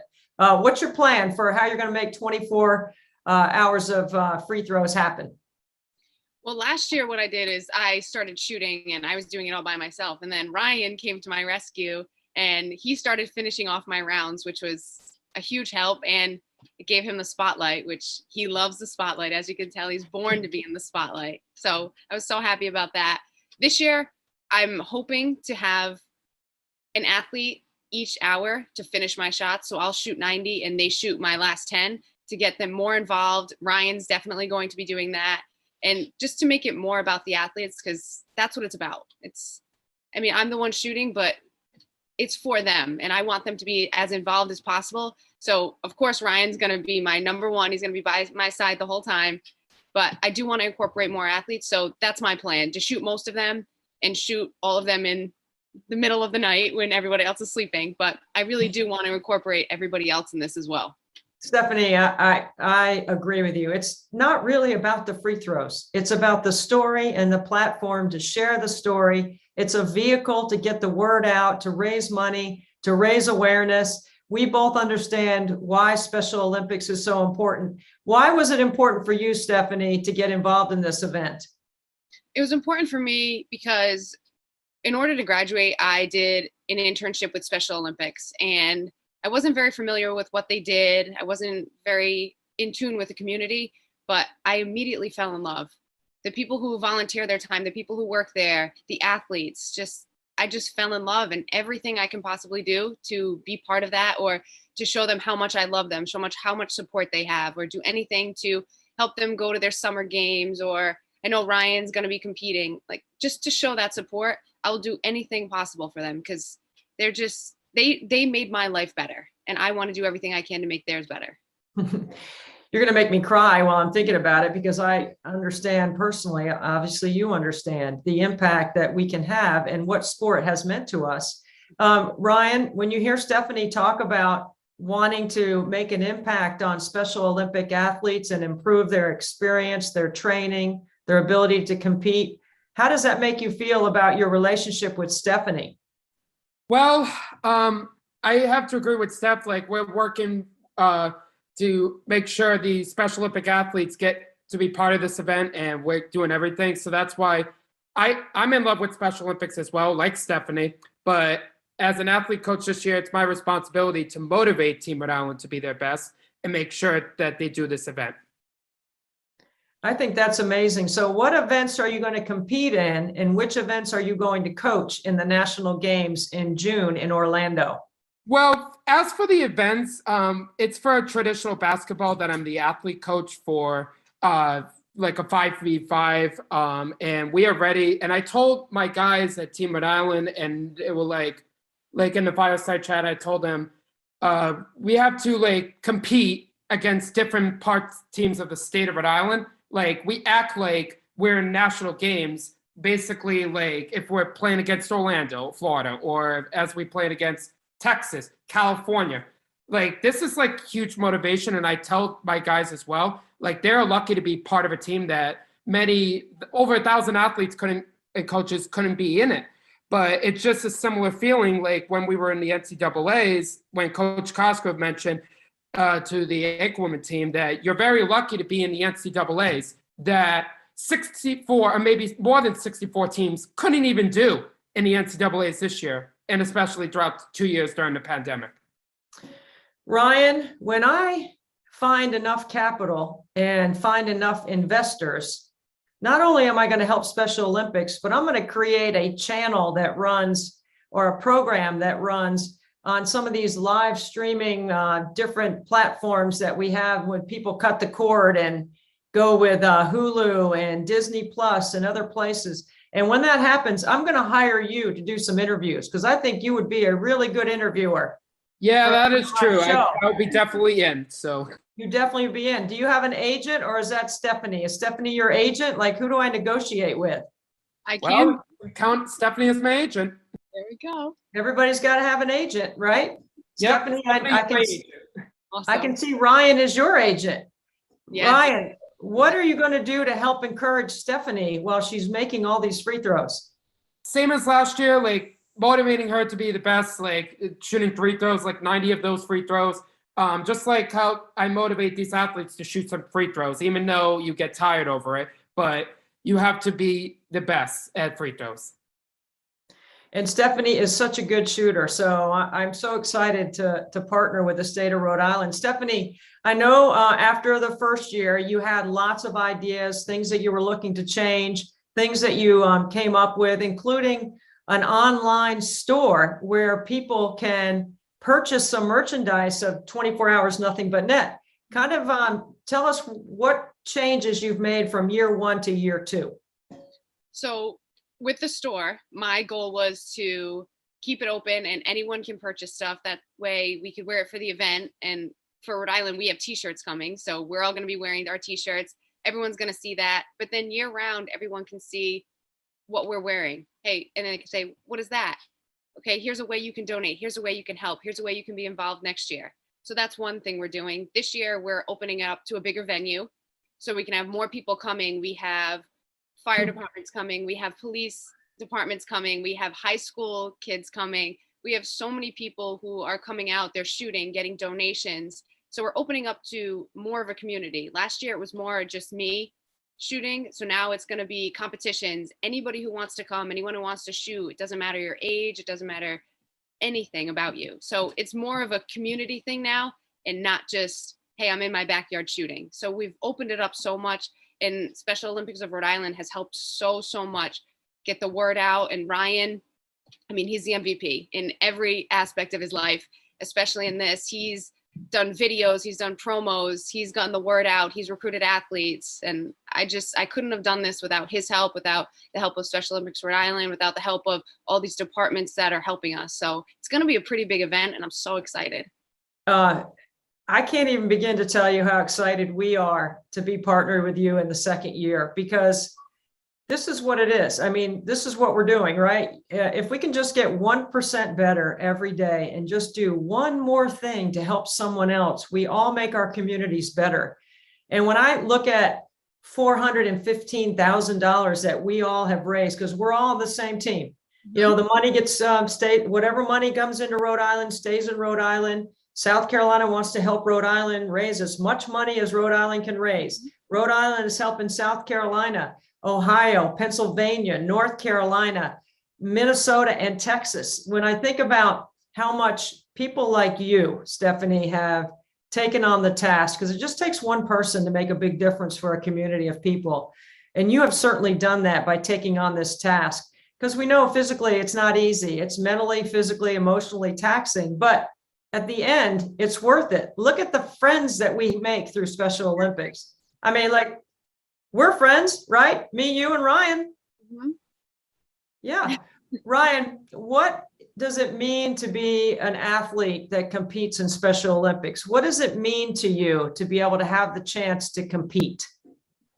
Well, what it means to compete is, like, as an athlete, it means like we're spreading inclusion and acceptance for all. So in our organization, like Special Olympics, that's just the way it goes. We have to spread the word inclusion. We have to spread the word acceptance and say, oh, we feel accepted by playing in a sport. No matter what disability you have, no matter whatever you have, you get to play in a sport through this organization. And that's the MVP of this event, Special Olympics. And Stephanie's also the MVP because she's the one that helps with this, organize this event. She's in love with Special Olympics. That's what MVP is all about.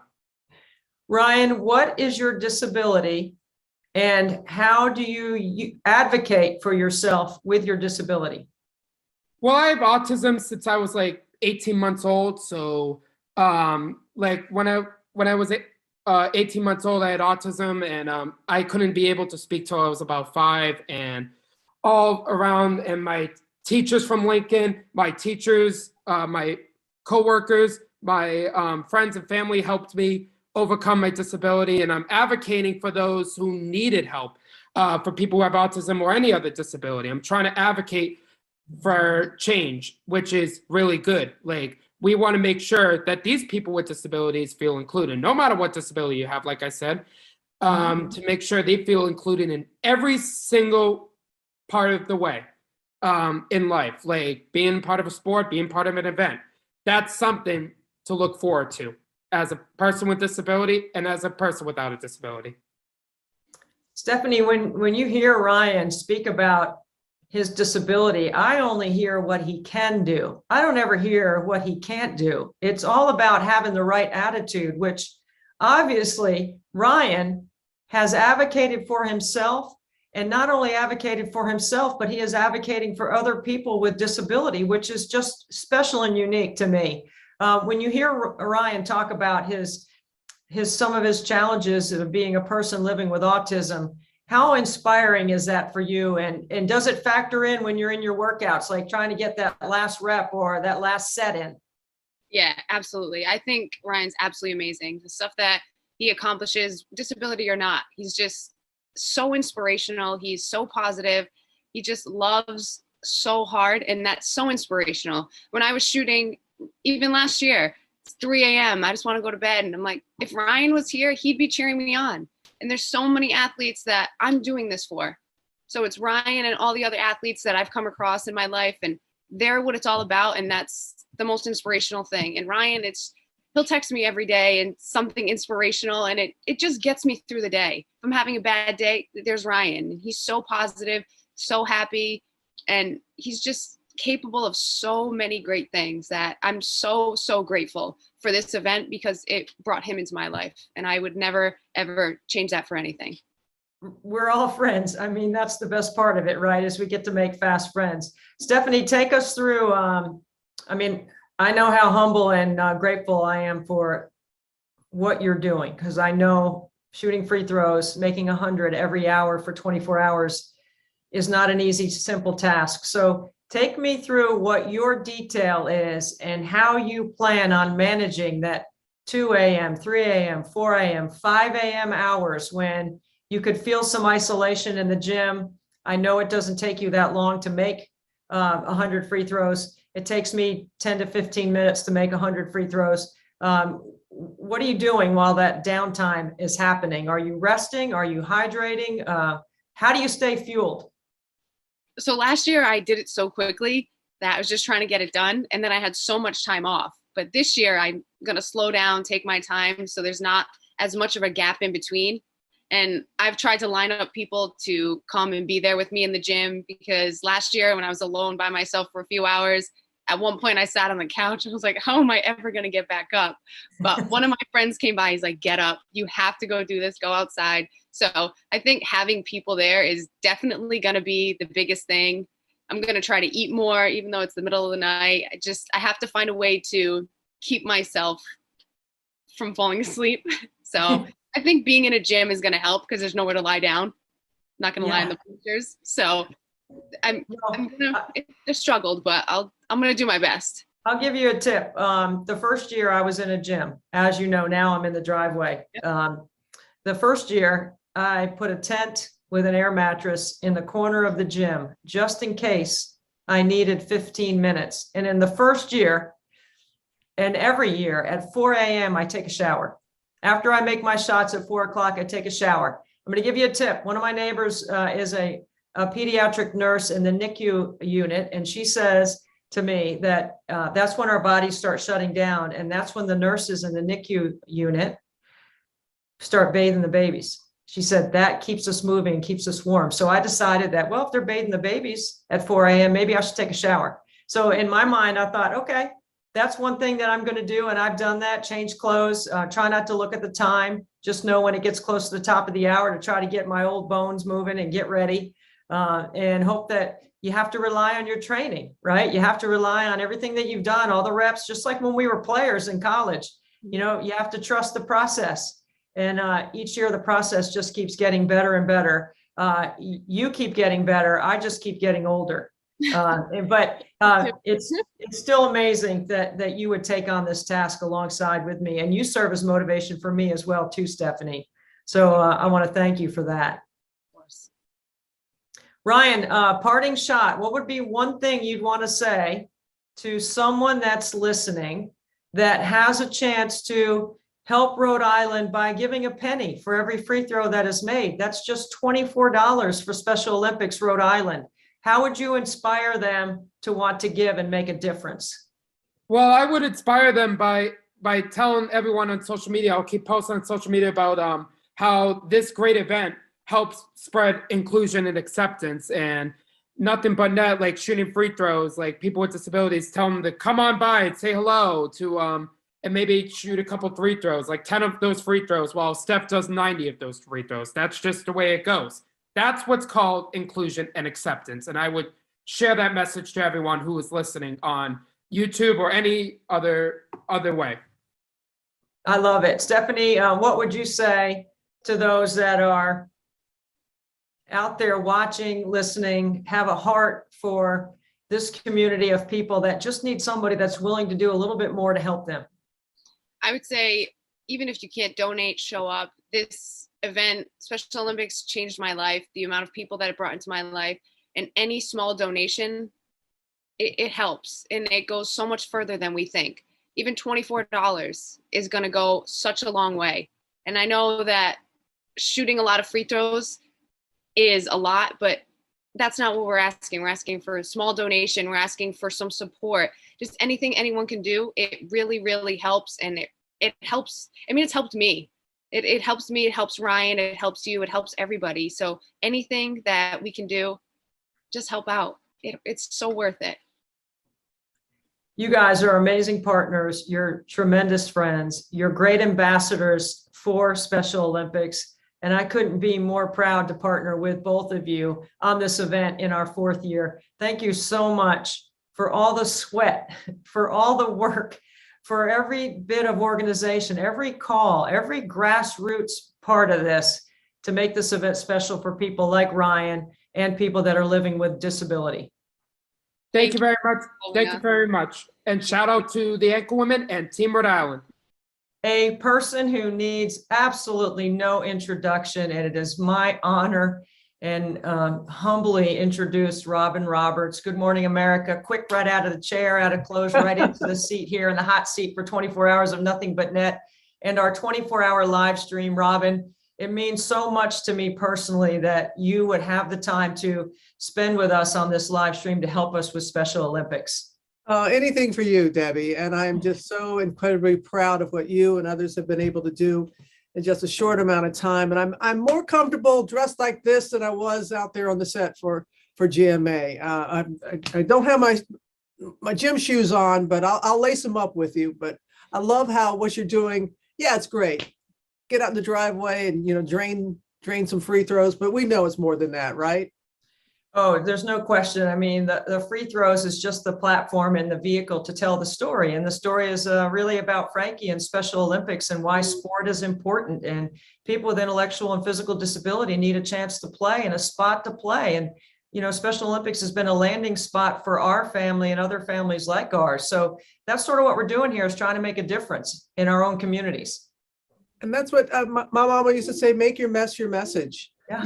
And that's what we all try to do, and just get the word out. And we're very fortunate to have a platform, as we both have, and to be able to use it for something like that, something that has impacted us. I did that with going through my health challenges with cancer and just getting the word out about certain things. But we all can do something. And the fact that you have got yourself together to do this, and Special Olympics, this, Debbie, it's very near and dear to my heart. I've been involved for as long as I can remember, since the 80s. I remember there was a representative. I was working in local TV. Bob Short was his name. can still remember him. And he had me come out, wanted me to cover the event. And I really didn't know, this was like, again, the 1980s. And it was really very, very new for that area of the country down south, and was just really taken by the athletes and the families. And then I was on the board in Connecticut for Special Olympics. And just to see how it has grown and to see how people have been impacted. I've gone to the World Games, I've done the Summer Games, I'm going to be in Orlando coming up later on this summer. And I just cannot overemphasize the impact it has had on your family and so many other families. When I think of you, Robin, I know everyone knows that you sit in the chair every morning and you awaken us with such great stories and such news about what's going on around the world. But I think about Southeastern Louisiana University, when you were a little girl playing basketball in Pass Christian, and then you go on to college and play. So, you know, shooting free throws and making 100 free throws on the top of every hour is not that easy of a challenge. But it's something that, you know, I'm training like crazy to get ready. So you can relate to that, I'm sure. You're up for the challenge. I know that you're up for the challenge, and I love that you are doing something like that. And congratulations, fellow Hall of Famer, very well deserving. And yes, Southeastern, line up. But I think it is so creative what you're doing and what you have done in these last few years.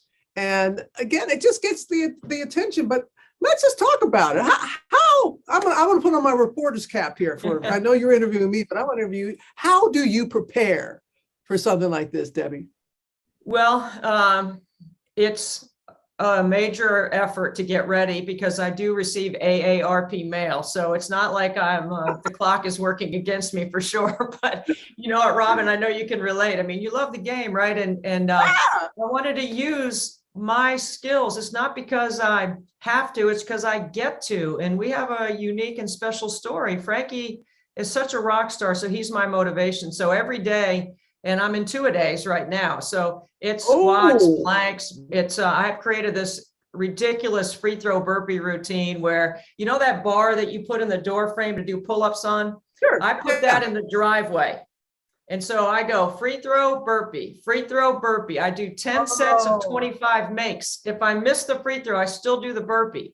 So that is really taxing. And, you know, down here in Charleston, South Carolina, you know how it is out there in the heat. I mean, so it is definitely just like anything we get as players, you know, reps give you confidence to shoot it well. Shooting it well helps the story. And it's about raising money for Special Olympics. So it's a challenge. It's tough. What was your free throw percentage in college? Oh, gosh, Robin, you know what I say all the time? The only time I ever shot free throws is if the other team got a technical. That was it. And then I was at the line. Otherwise, I'm out there shooting jumpers. I'm throwing it inside, relocate on the perimeter. I'm just looking to get my shot off. Oh my gosh, that is priceless. But you know what? We have these stories, and everybody should be able to have a story of being out on the court or being in some kind of sporting event. It should not be limited to, it shouldn't be limited at all. And that's what I really appreciate about Special Olympics. And I've been covering them, like I said, since the 80s. And to see pure joy. Yes. I had the privilege, her nickname is Lightning. I'm going to be down in Orlando for the games coming up.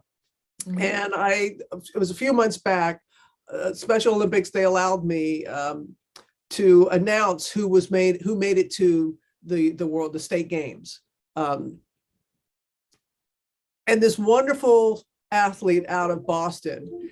And when I told her that she was going to Orlando, her emotion got George crying, got Michael Strahan crying, the crew was crying. It was just because it was that pure love of just given the opportunity to compete.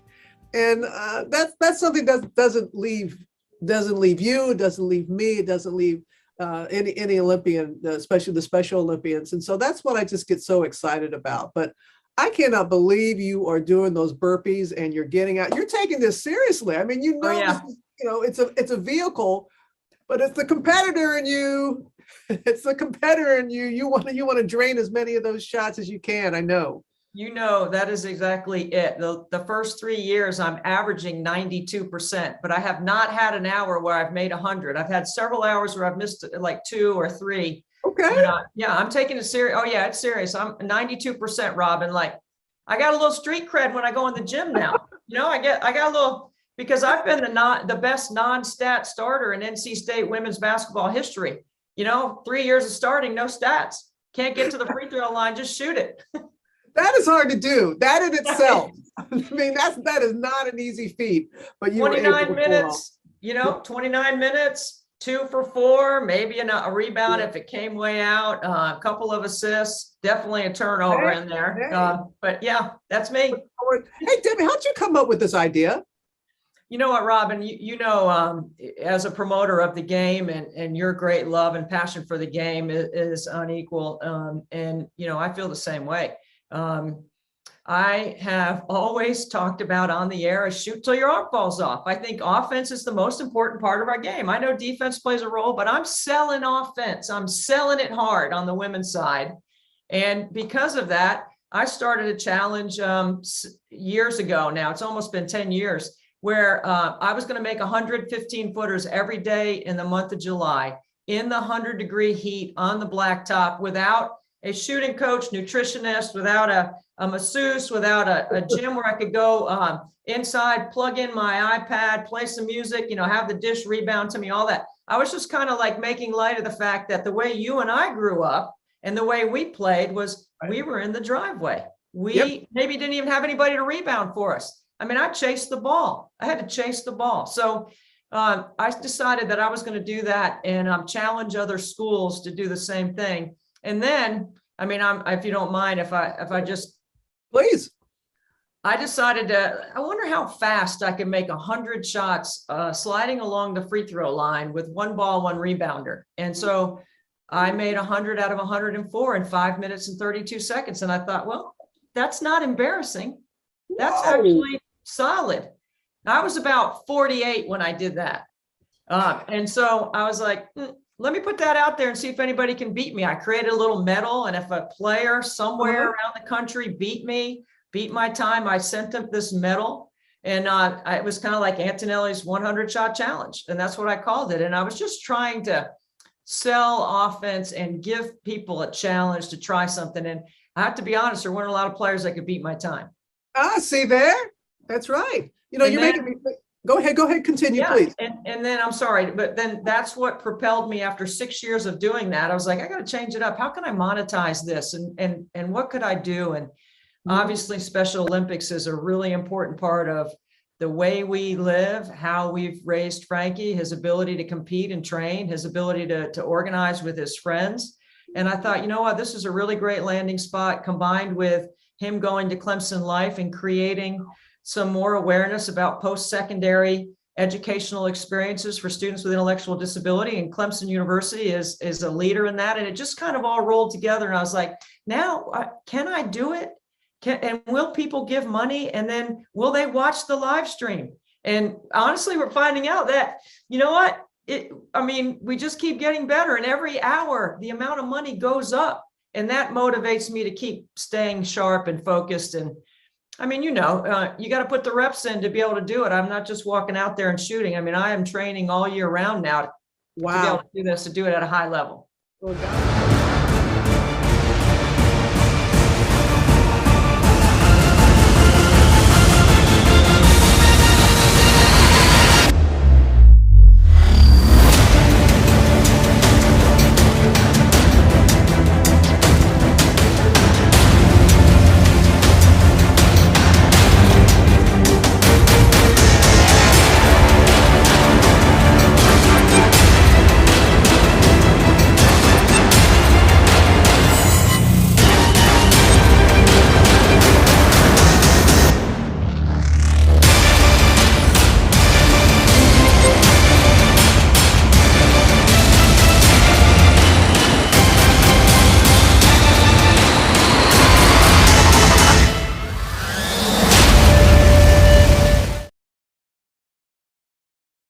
AM hour.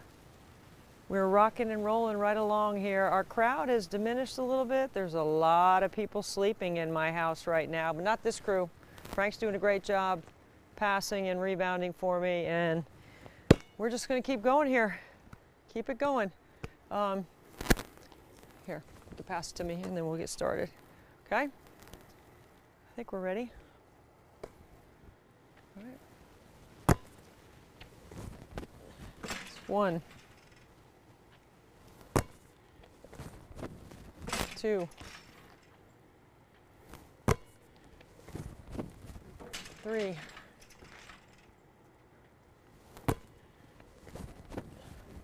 4,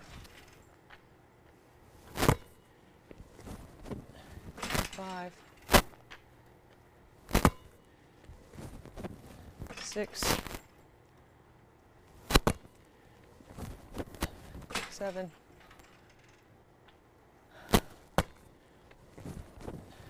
8,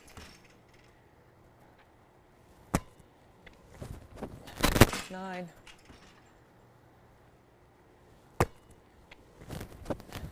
10,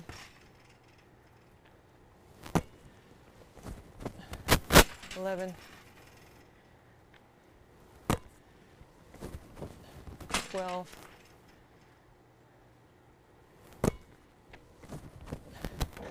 13,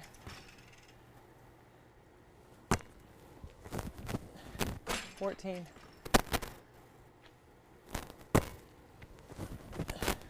15,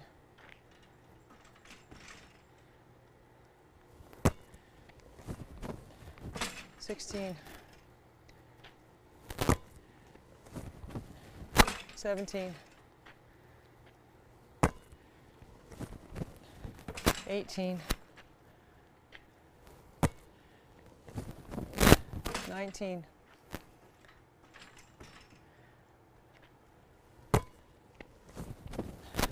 20,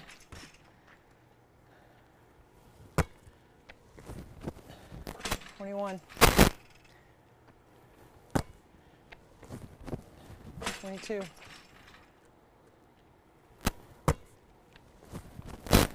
23,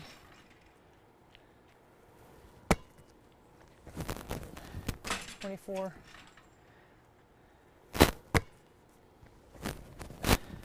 25,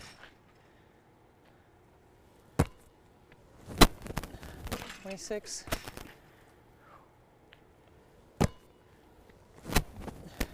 27,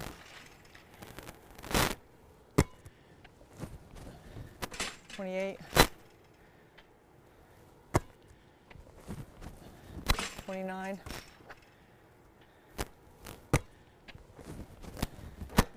30, thank you.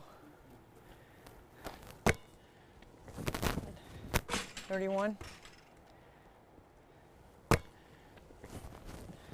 32,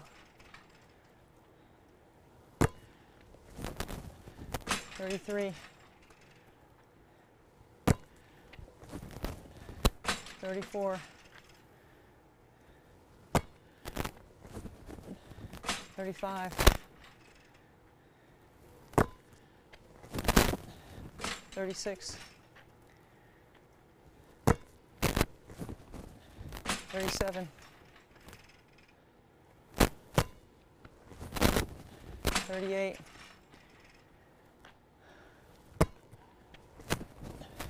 39, 40,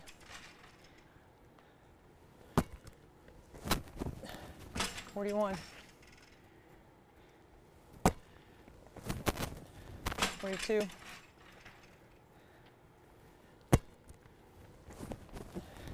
43, 44,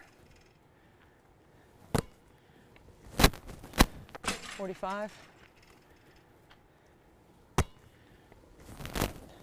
46,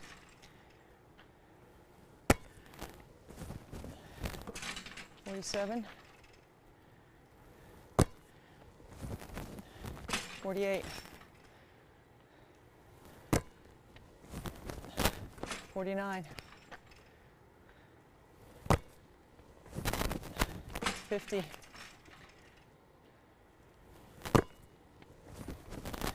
51. 52.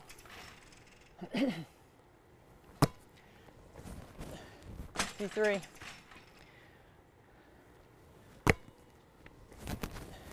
54. 55. 56. Ooh, 57. 58. 59.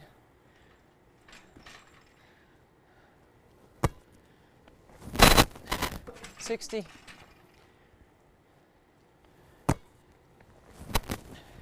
61.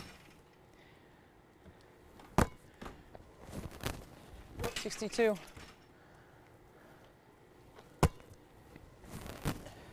63. 64. 65.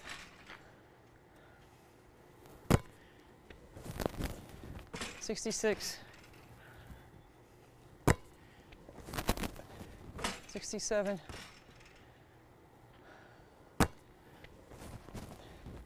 68. 69.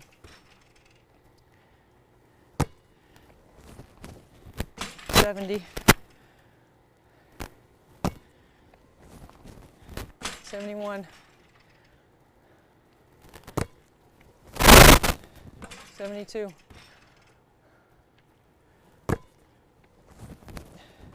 73. 74.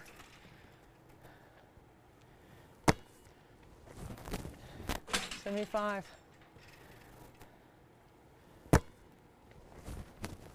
76.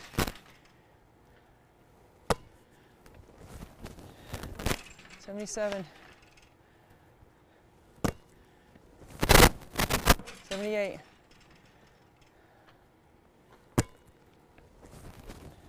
79.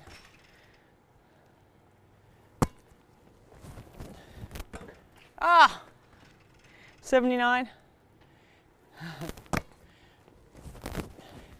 80.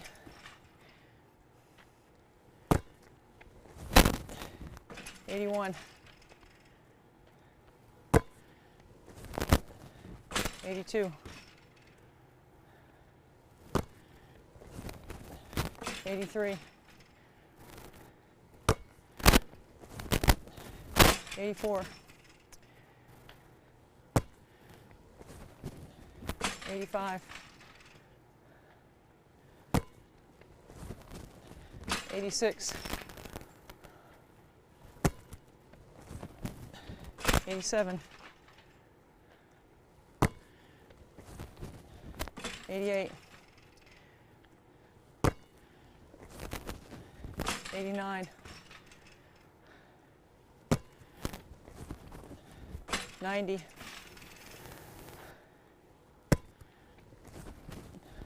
91.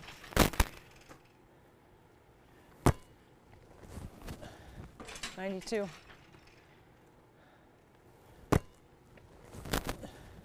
93. 94.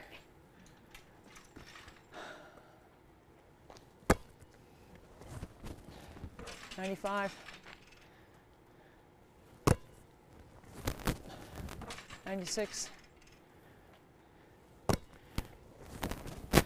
97. 98.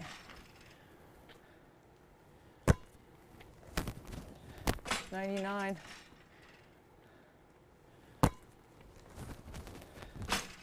'All right.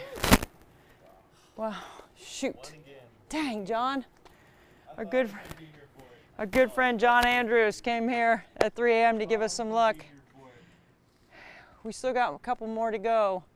remember, our good friends John and Sue Gibbs pledged $250 for every hour that I shot above 80%.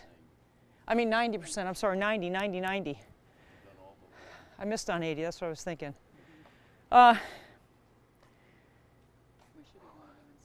Yeah. Where is my friend Katie Barlow from UNC Asheville? Hey, Debbie, you got us. Hey, There she how are you is. doing? We're doing great. Hey, How are you doing? It's kind of dark in here. Good. Hang on. Let me get the lights on. It's kind of dark in here. Let me see what's going on in UNC Asheville at 3 in the morning.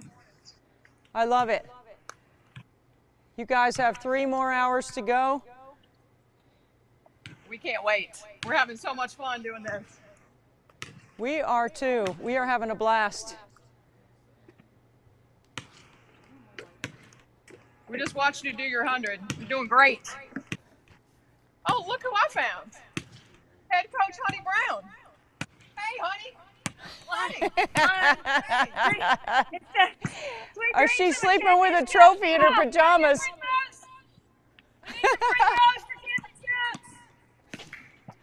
Let's go. Where's my 3 a.m. shooters?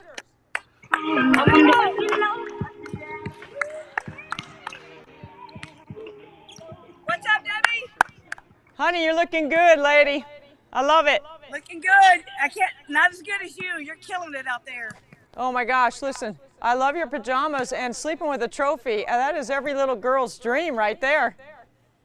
Every girl, I just osmosis. I'm trying to get that, championship osmosis into my system, Nia's going to help get us another one. Okay, so when I saw Nia when I was in Asheville a couple of weeks ago, is that my man Rick Lasavita rebounding? It is Rick. It is Rick. Frank, you got to see this.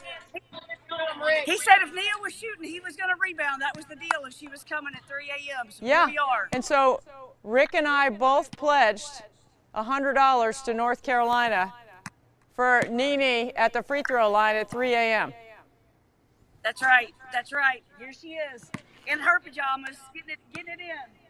Honey, this is Frank. That's 9. Let's go, Nia. That's 9. How we doing? Rick Lasavita is rebounding at 3 a.m. At 3 a.m. He's hot off the plane, just rolled right out of bed, right over here. Luckily, he doesn't live far from us, and here he is, 3 a.m. Doing the shivers when he comes in with Oh my goodness. It's awesome. It's awesome. That is fantastic. She's Isn't it getting fun rolling like- sleeping in the gym? What's that? Isn't it fun sleeping in the gym all night? Oh, of course. Like you said, it's everybody's dream to we might even, it's a good idea, we might even have a sleepover in here. If Janda let us this year, maybe we'll have like a little mini camp and sleep in here like we did back in the day from Mount Sign Juliet me High up. School. Sign me up for it. I want to come to Sign you that. up. Pajama We camp. will shoot till our arm falls off while we're in here. No defense during That's that it. time. If we're having a slumber party, forget it.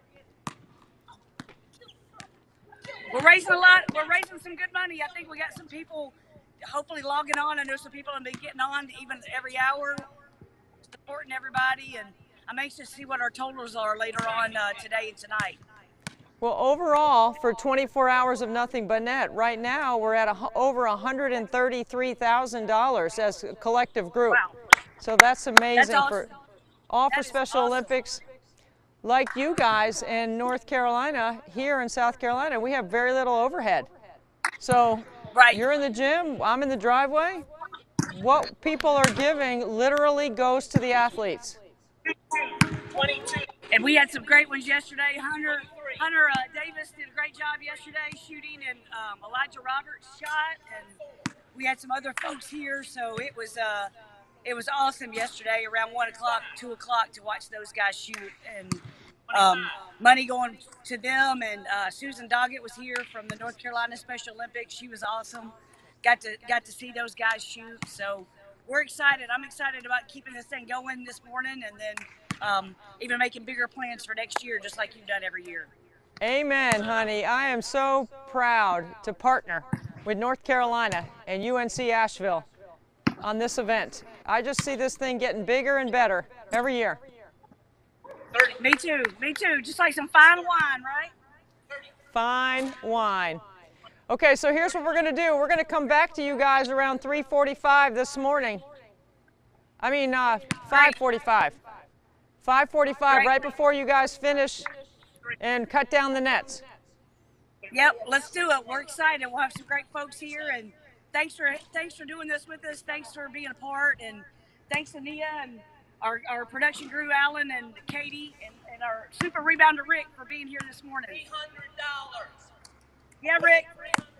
Way to go, Lavaca. Keep it going. You guys are awesome. Thank you so much. We're going to check back with you at 5:45 in the morning when you're getting ready to cut down the nets. All right, great. Thanks, Debbie. All right, good job. Way to go, guys. Okay, wow. How about UNC Asheville? That's amazing. See, it's fun to be in the gym at 3 o'clock in the morning. You can get a lot accomplished. I'm really impressed with Rick Lasavita in there rebounding at 3 a.m. That is amazing. Okay, so what we got next is our good friend, Leo Howard. You're going to recognize him when you see him. He's an incredible actor. Our friend Dina Dill, who usually co-hosts this event with me, who could not be here today, found this interview for us through all of her networks and connections. And Leo Howard, not only did we get to interview him, but we got to interview him while I was at Clemson right before Frankie's graduation with some of his roommates. Check it out. Debbie Antonelli, you know how many heavy hitters we've had coming through here, huge celebrities who are helping us promote Special Olympics awareness and raise funds. Joining us coming up, we have a world-class martial artist, a famous actor, a musician, a Guinness Book of World Record holder, and a director. And it's all one person, one of my favorite people in the world, Leo Howard. Hey, guys. And now, who do you have there with you, Debbie? I have a lot. I'm in Clemson in Frankie's apartment with his roommates. Introduce yourself. Sam. No, they can't see you. Sam. My name's Harry Smith, and I'm from South Carolina, St. Matthews. My name is Noah Wynn. I am from North Carolina. Frankie Antonelli. He can't see you.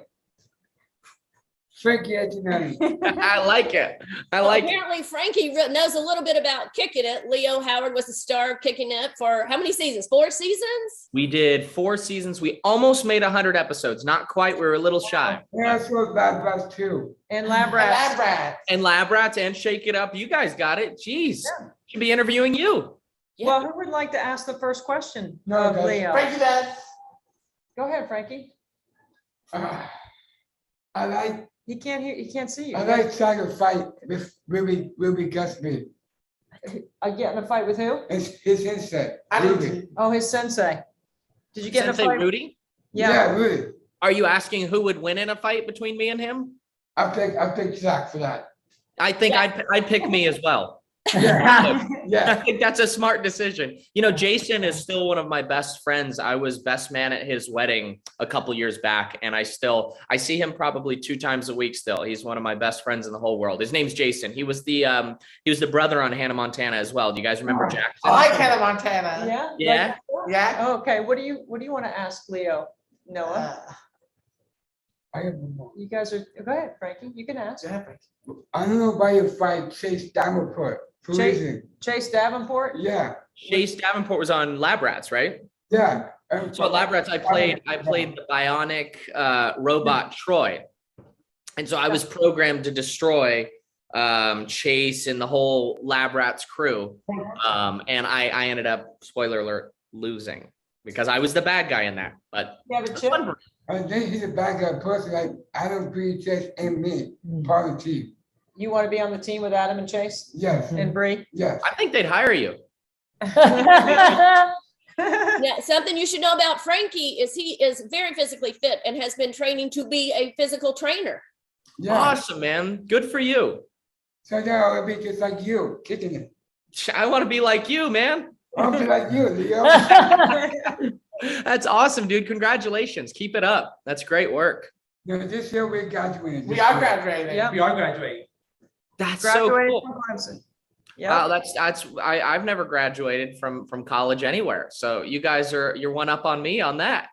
I could be a TV show actor. What's the There name? you Of go. what's the name of your TV show going to be? Frankie Davenport. Frankie Davenport. I like it. Hi, Frankie. I'm Got a ring. Frankie Danger. Can't make up his mind. Frankie Danger. I like it. It's got a ring to it. As you can see, these college men here have a great time hanging out together, and We do. Special Olympics and the ability to play sport. These guys were on an intramural We basketball were on team an this year, intramural right? basketball How'd team. you guys We do? won. Good. Pretty good. You won? You did pretty good? I made people do How many threes did you make? a lot. A I made lot? about 10. Oh, yeah. So, That's awesome. sport has given them all confidence to be college men, right? It's just amazing what Special Olympics has been able to do to help us. What has been your experience through Special Olympics or through anything that you've done in sport that has helped you? Well, I know this. I'm really into the science of all this stuff in terms of exercising and the brain, the health, how it kind of merges in one with exercising. And it feels like the fountain of youth in general and the fountain of happiness actually is exercise. And so I am so all about people moving their bodies in any way, shape, or form. And for me, the best way to move my body is to find something that I enjoy doing. So a sport, for me, it's always been martial arts, but I always tell people like what these fine young men have done is find something that they love doing, then get their heart rate up doing as well.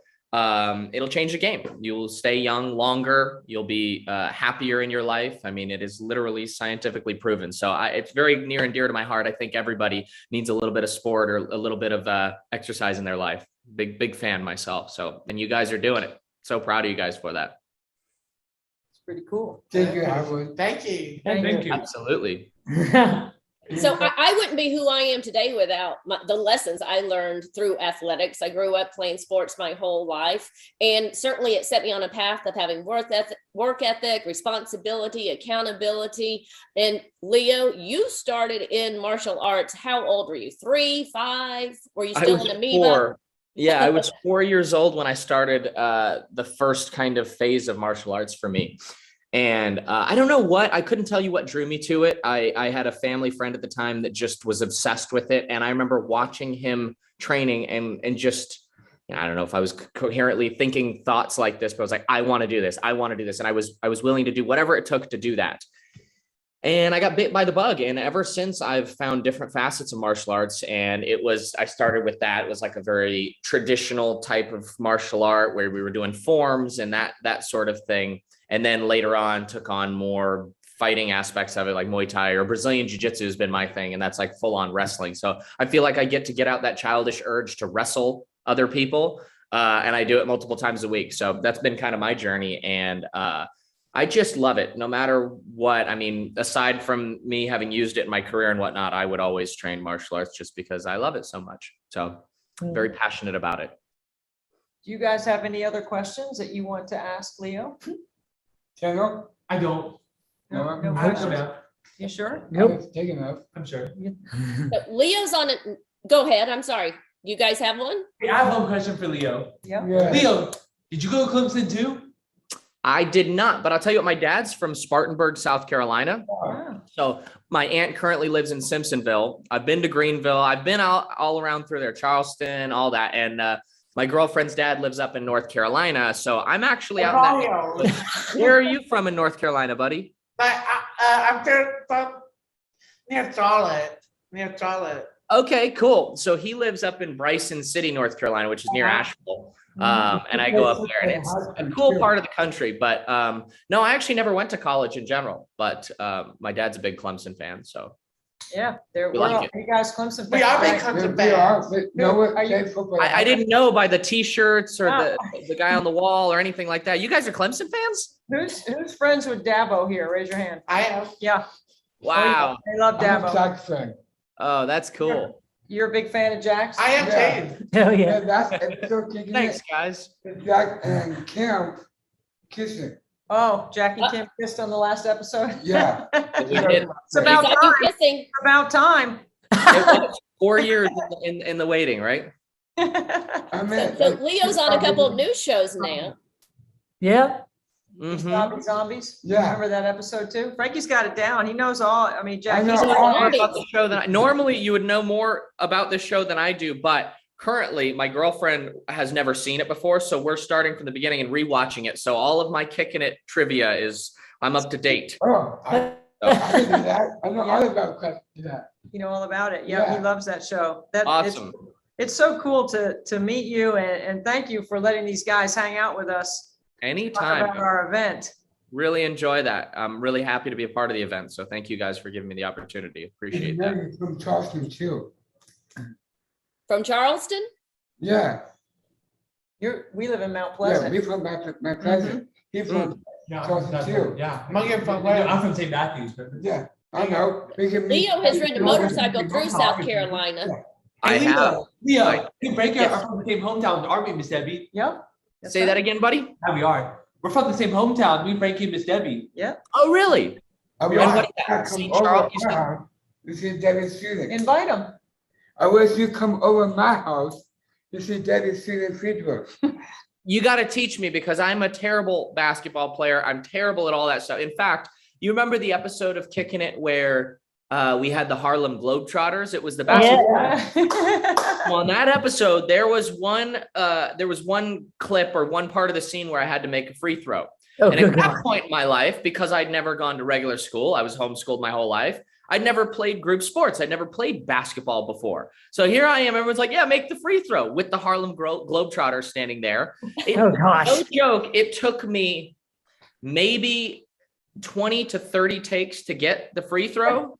So I got to tell you, if I was doing the 100 free throws that you were doing, we would be sitting there. It would be a marathon. Everybody would be so sick of me trying to shoot those hoops. It'd be crazy. So you definitely don't want me doing that. I'll tell you. Well, Leo, we're gonna let you know when we are putting this interview on the live stream, so you can watch us shoot some free throws. Right? I guys? would love to. How about you teach me karate move? That's a deal. Great. You teach me how to throw a free throw. I'll teach you karate. I just you make free throw. You teach me karate. That's a deal. Deal. Well, we're so grateful for your time. So Anytime. Leo's on a new show where he's not doing karate, but you're on Legacies, which is on the CW, and I think you play an athlete on that show as well. I do. I play a football quarterback who I guess I don't want to spoil anything, but somehow he gets kind of twisted up in the supernatural world of that show. And it's been a great show, a really fun opportunity. I've been living in Georgia for the last 2 years. And that's been a really great experience. It's a spinoff. It's the second spinoff of the Vampire Diaries. So it's in that same universe. It's attached to that whole world, but it's a fun supernatural show. And I just saw you kissing somebody this morning because I watched a couple of episodes of Paramount Plus's TV show. What is it? Why Women Kill. Yep. And he was smooching with another lady too on that show. Miss Lucy Liu is the one I saw you smooching with. That is the one. That is her. That is she. That was also a really fun show. Olivia Hunt. What'd you say? His name's Olivia Hunt. Olivia Holt. Holt, you know Olivia Holt? She was Kim on Kicking It. Yeah. Yeah, Lucy Liu. Somebody else he was smooching on.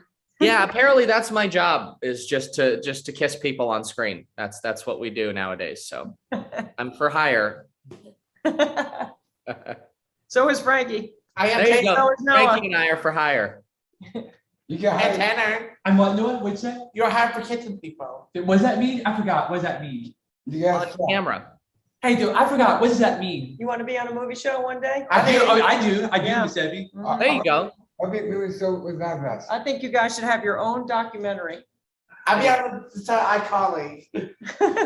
And this is the beginning of it here with Leo Howard. You're on screen right. already with a big, huge movie star.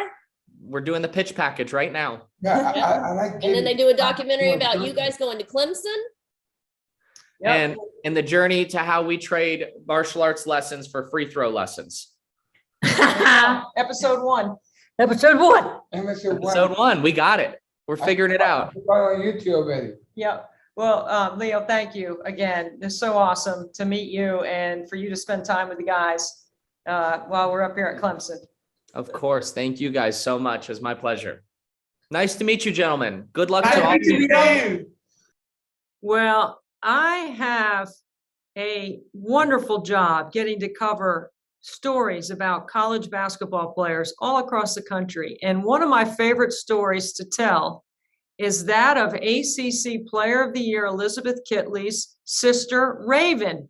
And every time I have a Virginia Tech game, I always say my favorite Kitley is Raven Kitley. Right? Raven, you hear me say that on TV all the time, don't you? Yes. Does it make you smile? Yes. Does it make Elizabeth mad? Probably not. No, because she's a big fan of yours. Oh yeah. We're talking about our summer plans right now when she's home in June. Okay, so tell us what you got cooking. What's going on in the summer?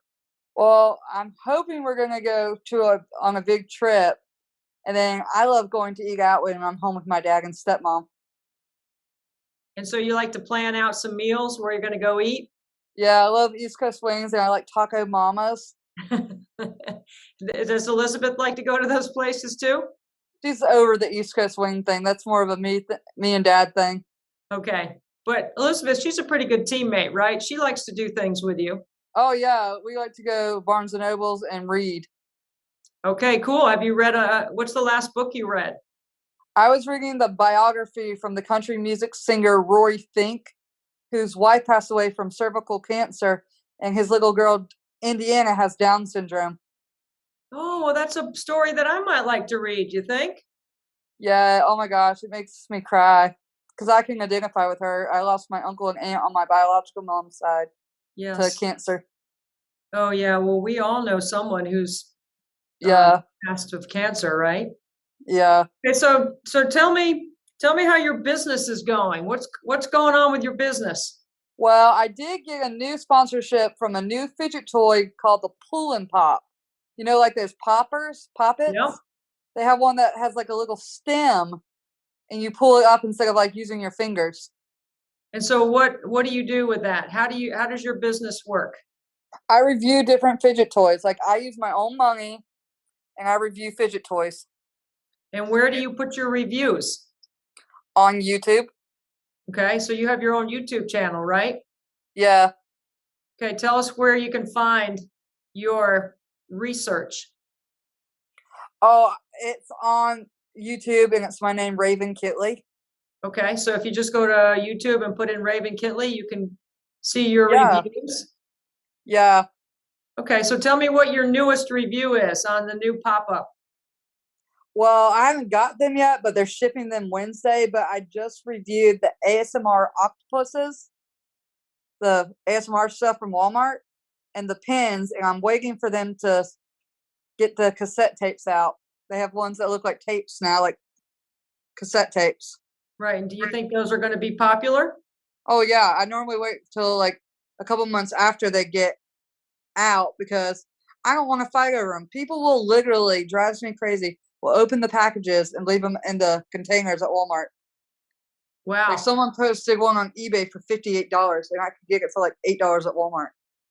Wow. So you got a serious business where people go to learn about these toys. Yeah, I love the toys. My parents are probably over it. Yeah, but you're providing a service to other people that live on the autism spectrum, right? Yes. And why is that important? Because, well, this is Autism Awareness Month, but there needs to be more awareness. I feel like the higher kids get more noticed and the lower kids get more noticed. And where do you put yourself? I was diagnosed again September, and they said I'm on the middle. Okay. I'm in the middle level. Level 2, actually. So what are some of the things that you get to do living with autism? Well, right now I don't have a job outside of my YouTube channel, but if anytime my sister comes home, I can drop whatever I'm doing and go home and be with her. Well, that's really special to you, isn't it? Yes. Anytime her or our two older brothers, Zach and Nick, come home, I'm the first kid that wants to be home. So Raven, let's talk a little bit about what Virginia Tech women's basketball means to you. Those girls have treated you like a teammate, haven't they? They treat me like their sister. And what does that mean? Georgia sort of is a sister, a built-in sister. Mm-hmm. She's going home this summer. Well, you'll miss her, I'm sure. Yeah, but I got Kayla, who grew up with Elizabeth in high school, and I used to volunteer in the attendance area. And when those two girls were late, I would get on them. You mean Elizabeth Kitley Yeah, and she was Jayla hardly King ever were late? She was hardly ever late, but when if she was, and Mom brought her to school, she'd always bring me a Starbucks drink. So you wouldn't tell on her? No. She just liked to bring you a drink? Yeah. Well, I mean, it wouldn't be fair if she didn't, if her mom went. That's nice. Okay, so you know we're trying to raise some money for Special Olympics, right? Yes. Yes. Okay, why do you think that's important? Because people like me who are athletes, some of us want to go to state. I've stopped playing recently because they don't have enough money for everybody on our team to go to state. And it really hurts my feelings because I put in all this effort and stuff. Yeah, so that hurts my feelings too, Raven, and that's exactly why we're trying to raise money for Special Olympics. So let me get this straight. There's not enough money for you to be able to go compete because there's they kicked us out of volleyball 2 years in a row for state because of that. Boy, we got to raise some money then, don't we? Yes, I'd love to get a new T-shirt. You want one of these T-shirts? Oh, yes. I'm happy to send you one. Yes. I've got one of your T-shirts. Yeah, I think everybody does. I got the one that has love on it with the puzzle pieces that Virginia Tech did. Yeah, that's cool. You know what? You're just reminding me. Frankie and I did a video for you, didn't we? Yes. What'd you think? Oh, I loved it. You did? Cool. Yeah, I was texting with one of the VT coaches, and I'm like, I really miss fall season. I'm hoping we get to travel more this year. Oh, I'm sure you're going to travel because I know you don't want to miss any of Elizabeth's games. Oh, I love hotel rooms. Oh, how come? Because my dad's gotten me like 2 streaming networks, and then my mom's gonna let me I can have 2 at one house and 2 via the other house. So I get like 4 streaming networks. Wow, I don't know how you keep up with all the technology. Well, I'm looking for Boomerang. That's the one I want to watch because of Scooby-Doo. Oh, you like Scooby-Doo? Oh, I grew up loving Scooby-Doo. Who's your favorite character? Probably Shaggy and Scooby are tied. I think you like Scooby because you love dogs. I love all animals. How many animals do you have? Well, with George's dog, I have 7.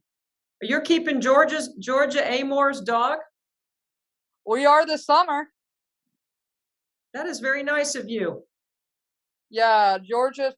I own part of her. Elizabeth owns part of her. Georgia owns part of her. Winnie. That's great. Her middle name's my middle name, Winnie Marie. They named the dog after you? Yeah, my middle name's her middle name. That is so cool. What's one of your favorite things about watching your sister, the ACC Player of the Year, Elizabeth Kitley? I just like watch how she's improved. How do you think she's improved? Oh, I think she's gotten a lot better since her freshman year. In what way? I think she's getting to learn how to put the ball in the hoop more this year. That's good advice, right, Raven? You ever coach her Yeah. up? Yeah, I love it. I cannot wait for ball season. Do you give Elizabeth any advice? Yeah, I'm like, don't worry about how the score ends up if you don't get a win. Just be thankful you're still alive every day. And do you ever encourage her to play harder or make more shots or rebound better? Yeah, me and her have a ritual that we do. Oh, can you share it? Yeah, I tell her to kick butt every game. And what does she say? Gotcha. I do that with her, Georgia, and Kayla King. Okay, and now Kenny Brooks is the head coach. What do you say to Kenny? Oh, I tell him I love the crud out of him. Yeah, he loves you too. I know. You know, it's gonna be different with some of the players.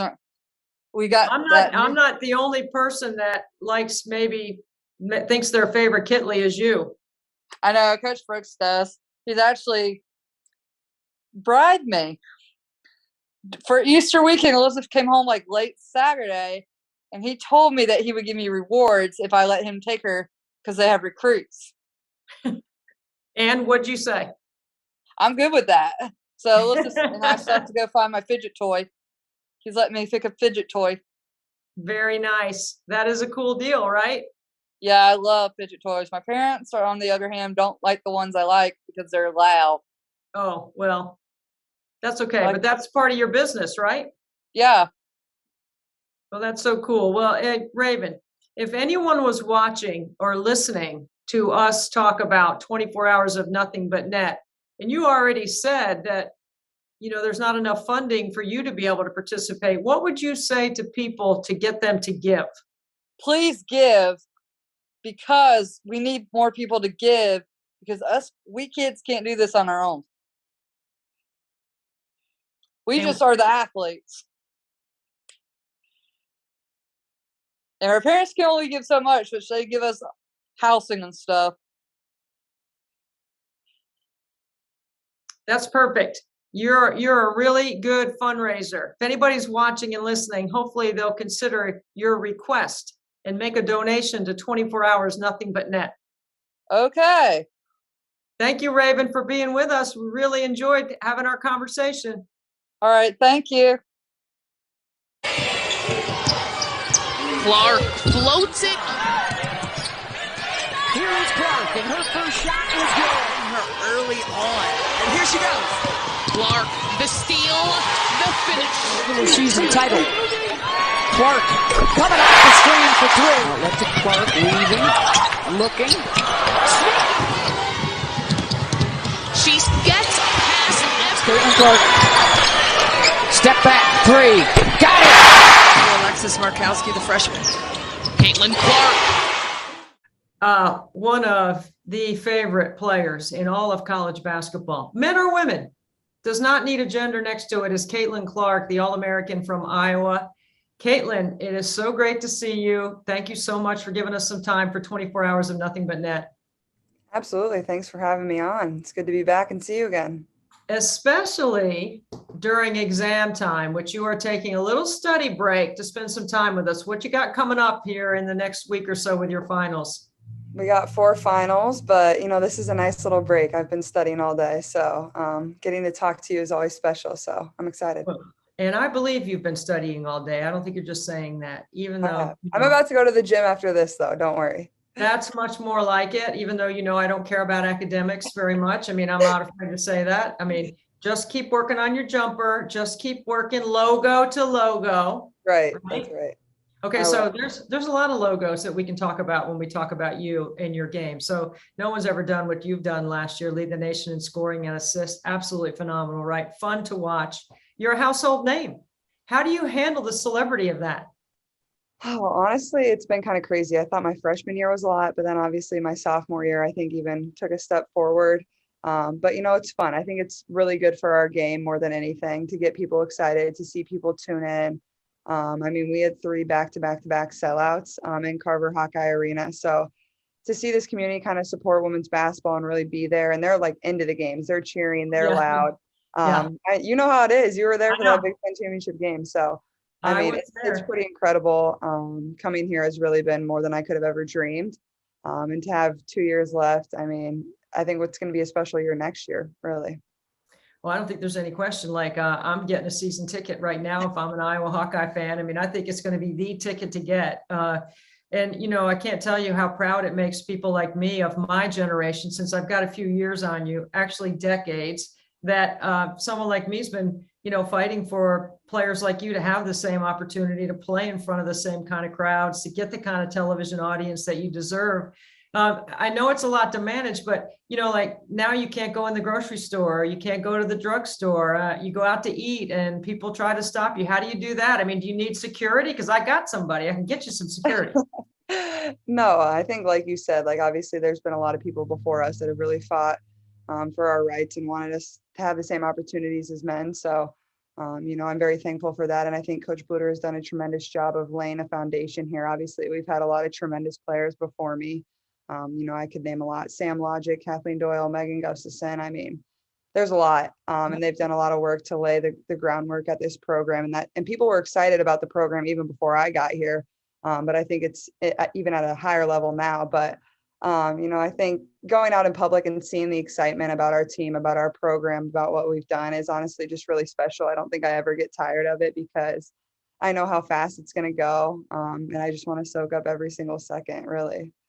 I know there's got to be a lift, especially in your workouts when you're trying to add to your game. And everybody's trying to improve this time of year, right? Trying to get a little bit better every day, just get a little bit quicker, a little bit more conditioning, whatever it is that you're working on.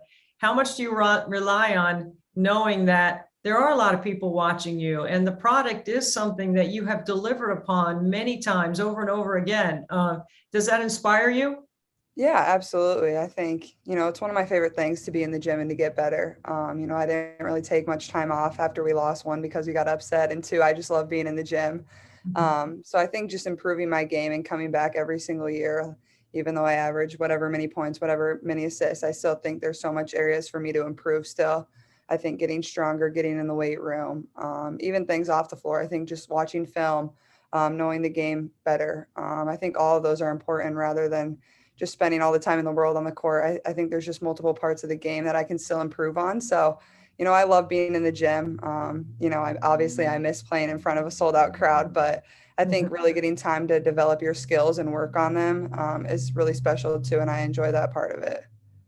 You have mentioned Lisa Bluter. She's one of the class people in our game on the women's side. I mean, there's no question about it. She's been around a long time. I mean, I knew Lisa before you were born, like when she was coaching at Drake and all the time she spent there having success, and what she's been able to build upon what Coach Stringer did at Iowa is just really remarkable. When you have a player like Monica Czinano who says, you know what, I want to take my COVID year and I want to come back. I know you have to be a part of the reason why she decided to do that. The two of you together is a pretty good combination. How does that uplift your intentions in your workouts? Yeah, I mean, I was probably the happiest girl in the world when she told me she was coming back. I had known for probably quite some time, honestly, since like last summer, but we tried to keep it pretty quiet. I don't think many people knew, but I think Monica is one of the most underrated players in the country. I don't think people really understand the way she does things at such a high level. People can't do that the way Monica does. I mean, the way she scores around the block, but also she makes jump shots at a pretty consistent rate too, without dribbling the ball, which is pretty impressive. And I think that's what goes to Coach Jay, our post coach too. She takes the time and really develops them. But, I'm very thankful Monica's coming back. She makes me look pretty good. So, we kind of have a special bond on and off the court. So I'm super thankful and I'm really excited to play with her for another year. Well, you get a high percentage of your assists that go to Monica because she works so hard off the ball. So you mentioned, and we talked about your celebrity and how it's increased, not just around the state of Iowa, we know that, but just nationally because you're an All-American. With the climate inside college athletics right now, and you're one of the players, there's a handful of players that have a very high name, image, and likeness that have been able to brand and learn about branding and how you can extend your brand as a young college player. What are the most important things that you've learned? I mean, people look at the money and they go, wow, but to get to that point, there's got to be some steps before the money actually comes in. What have you learned about how to manage all that? Yeah, it's definitely a lot more than I thought I would ever have to deal with when I was first coming to college, because I feel like this NIL thing really happened so fast. It was fast, there's no question.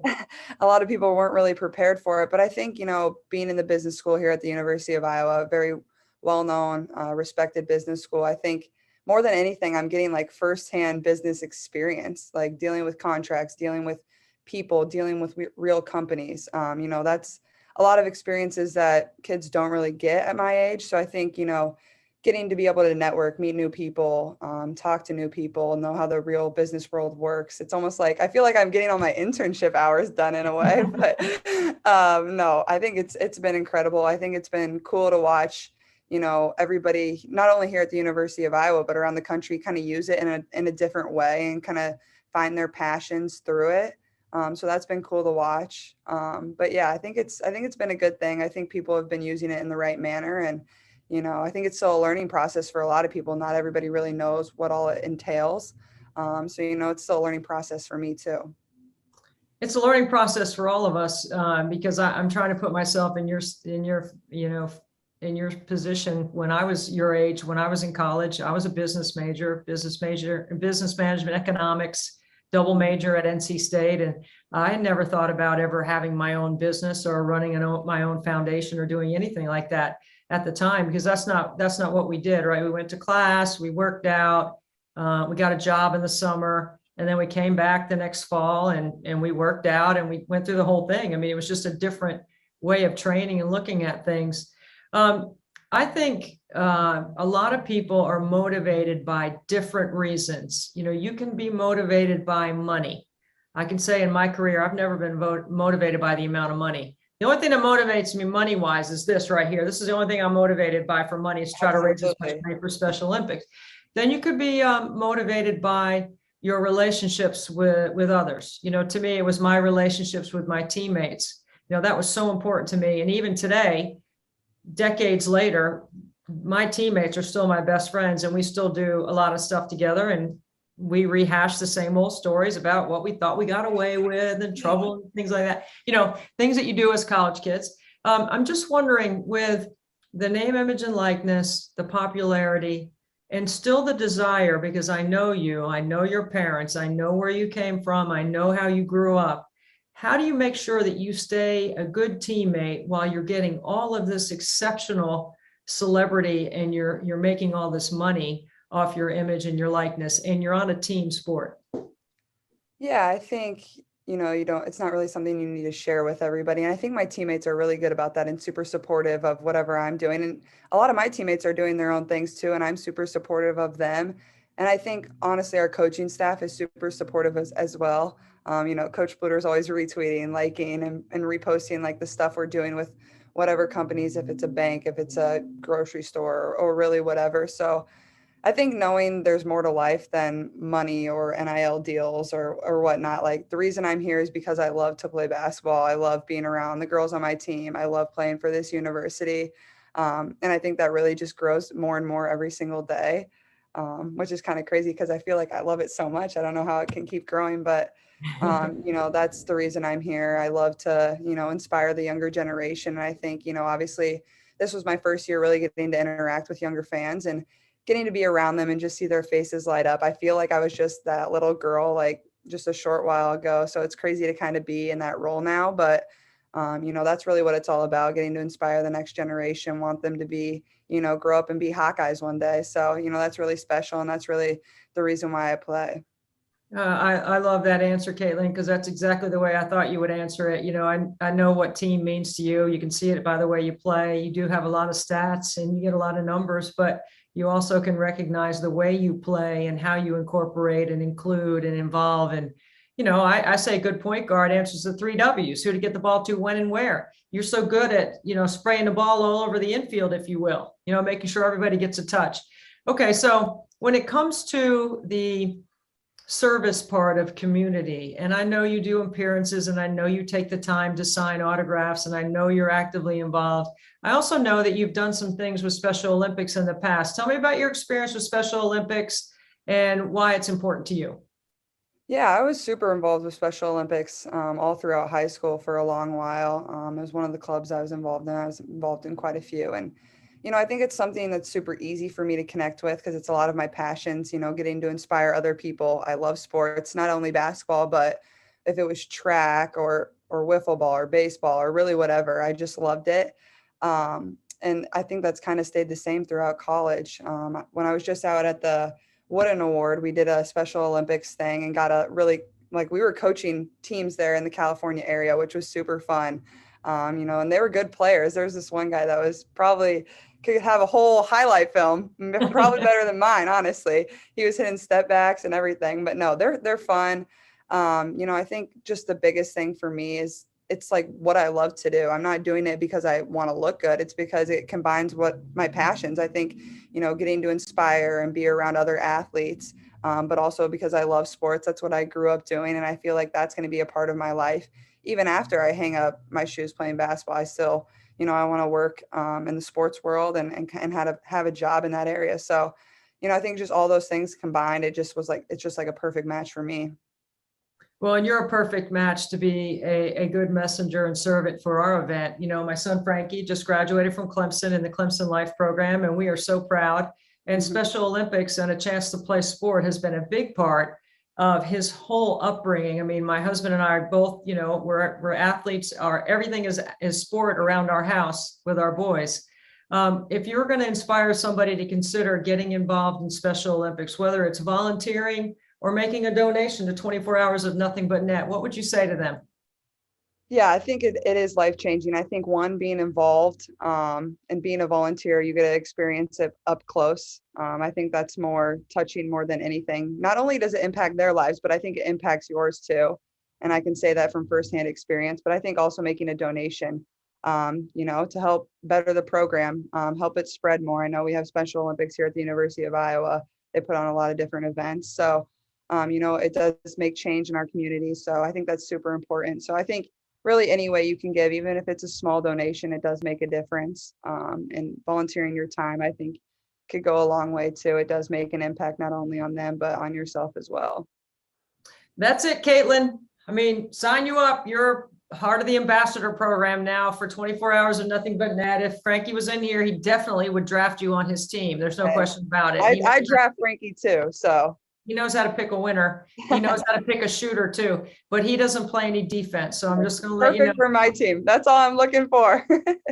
That's all I'm asking for everyone is 1 penny for 2,400 free throws. It's $24. It all goes straight to Special Olympics. Caitlin Clark, you're not just an All-American on the court, you're an All-American off. Thank you so much for your time. Thank you so much. I appreciate it.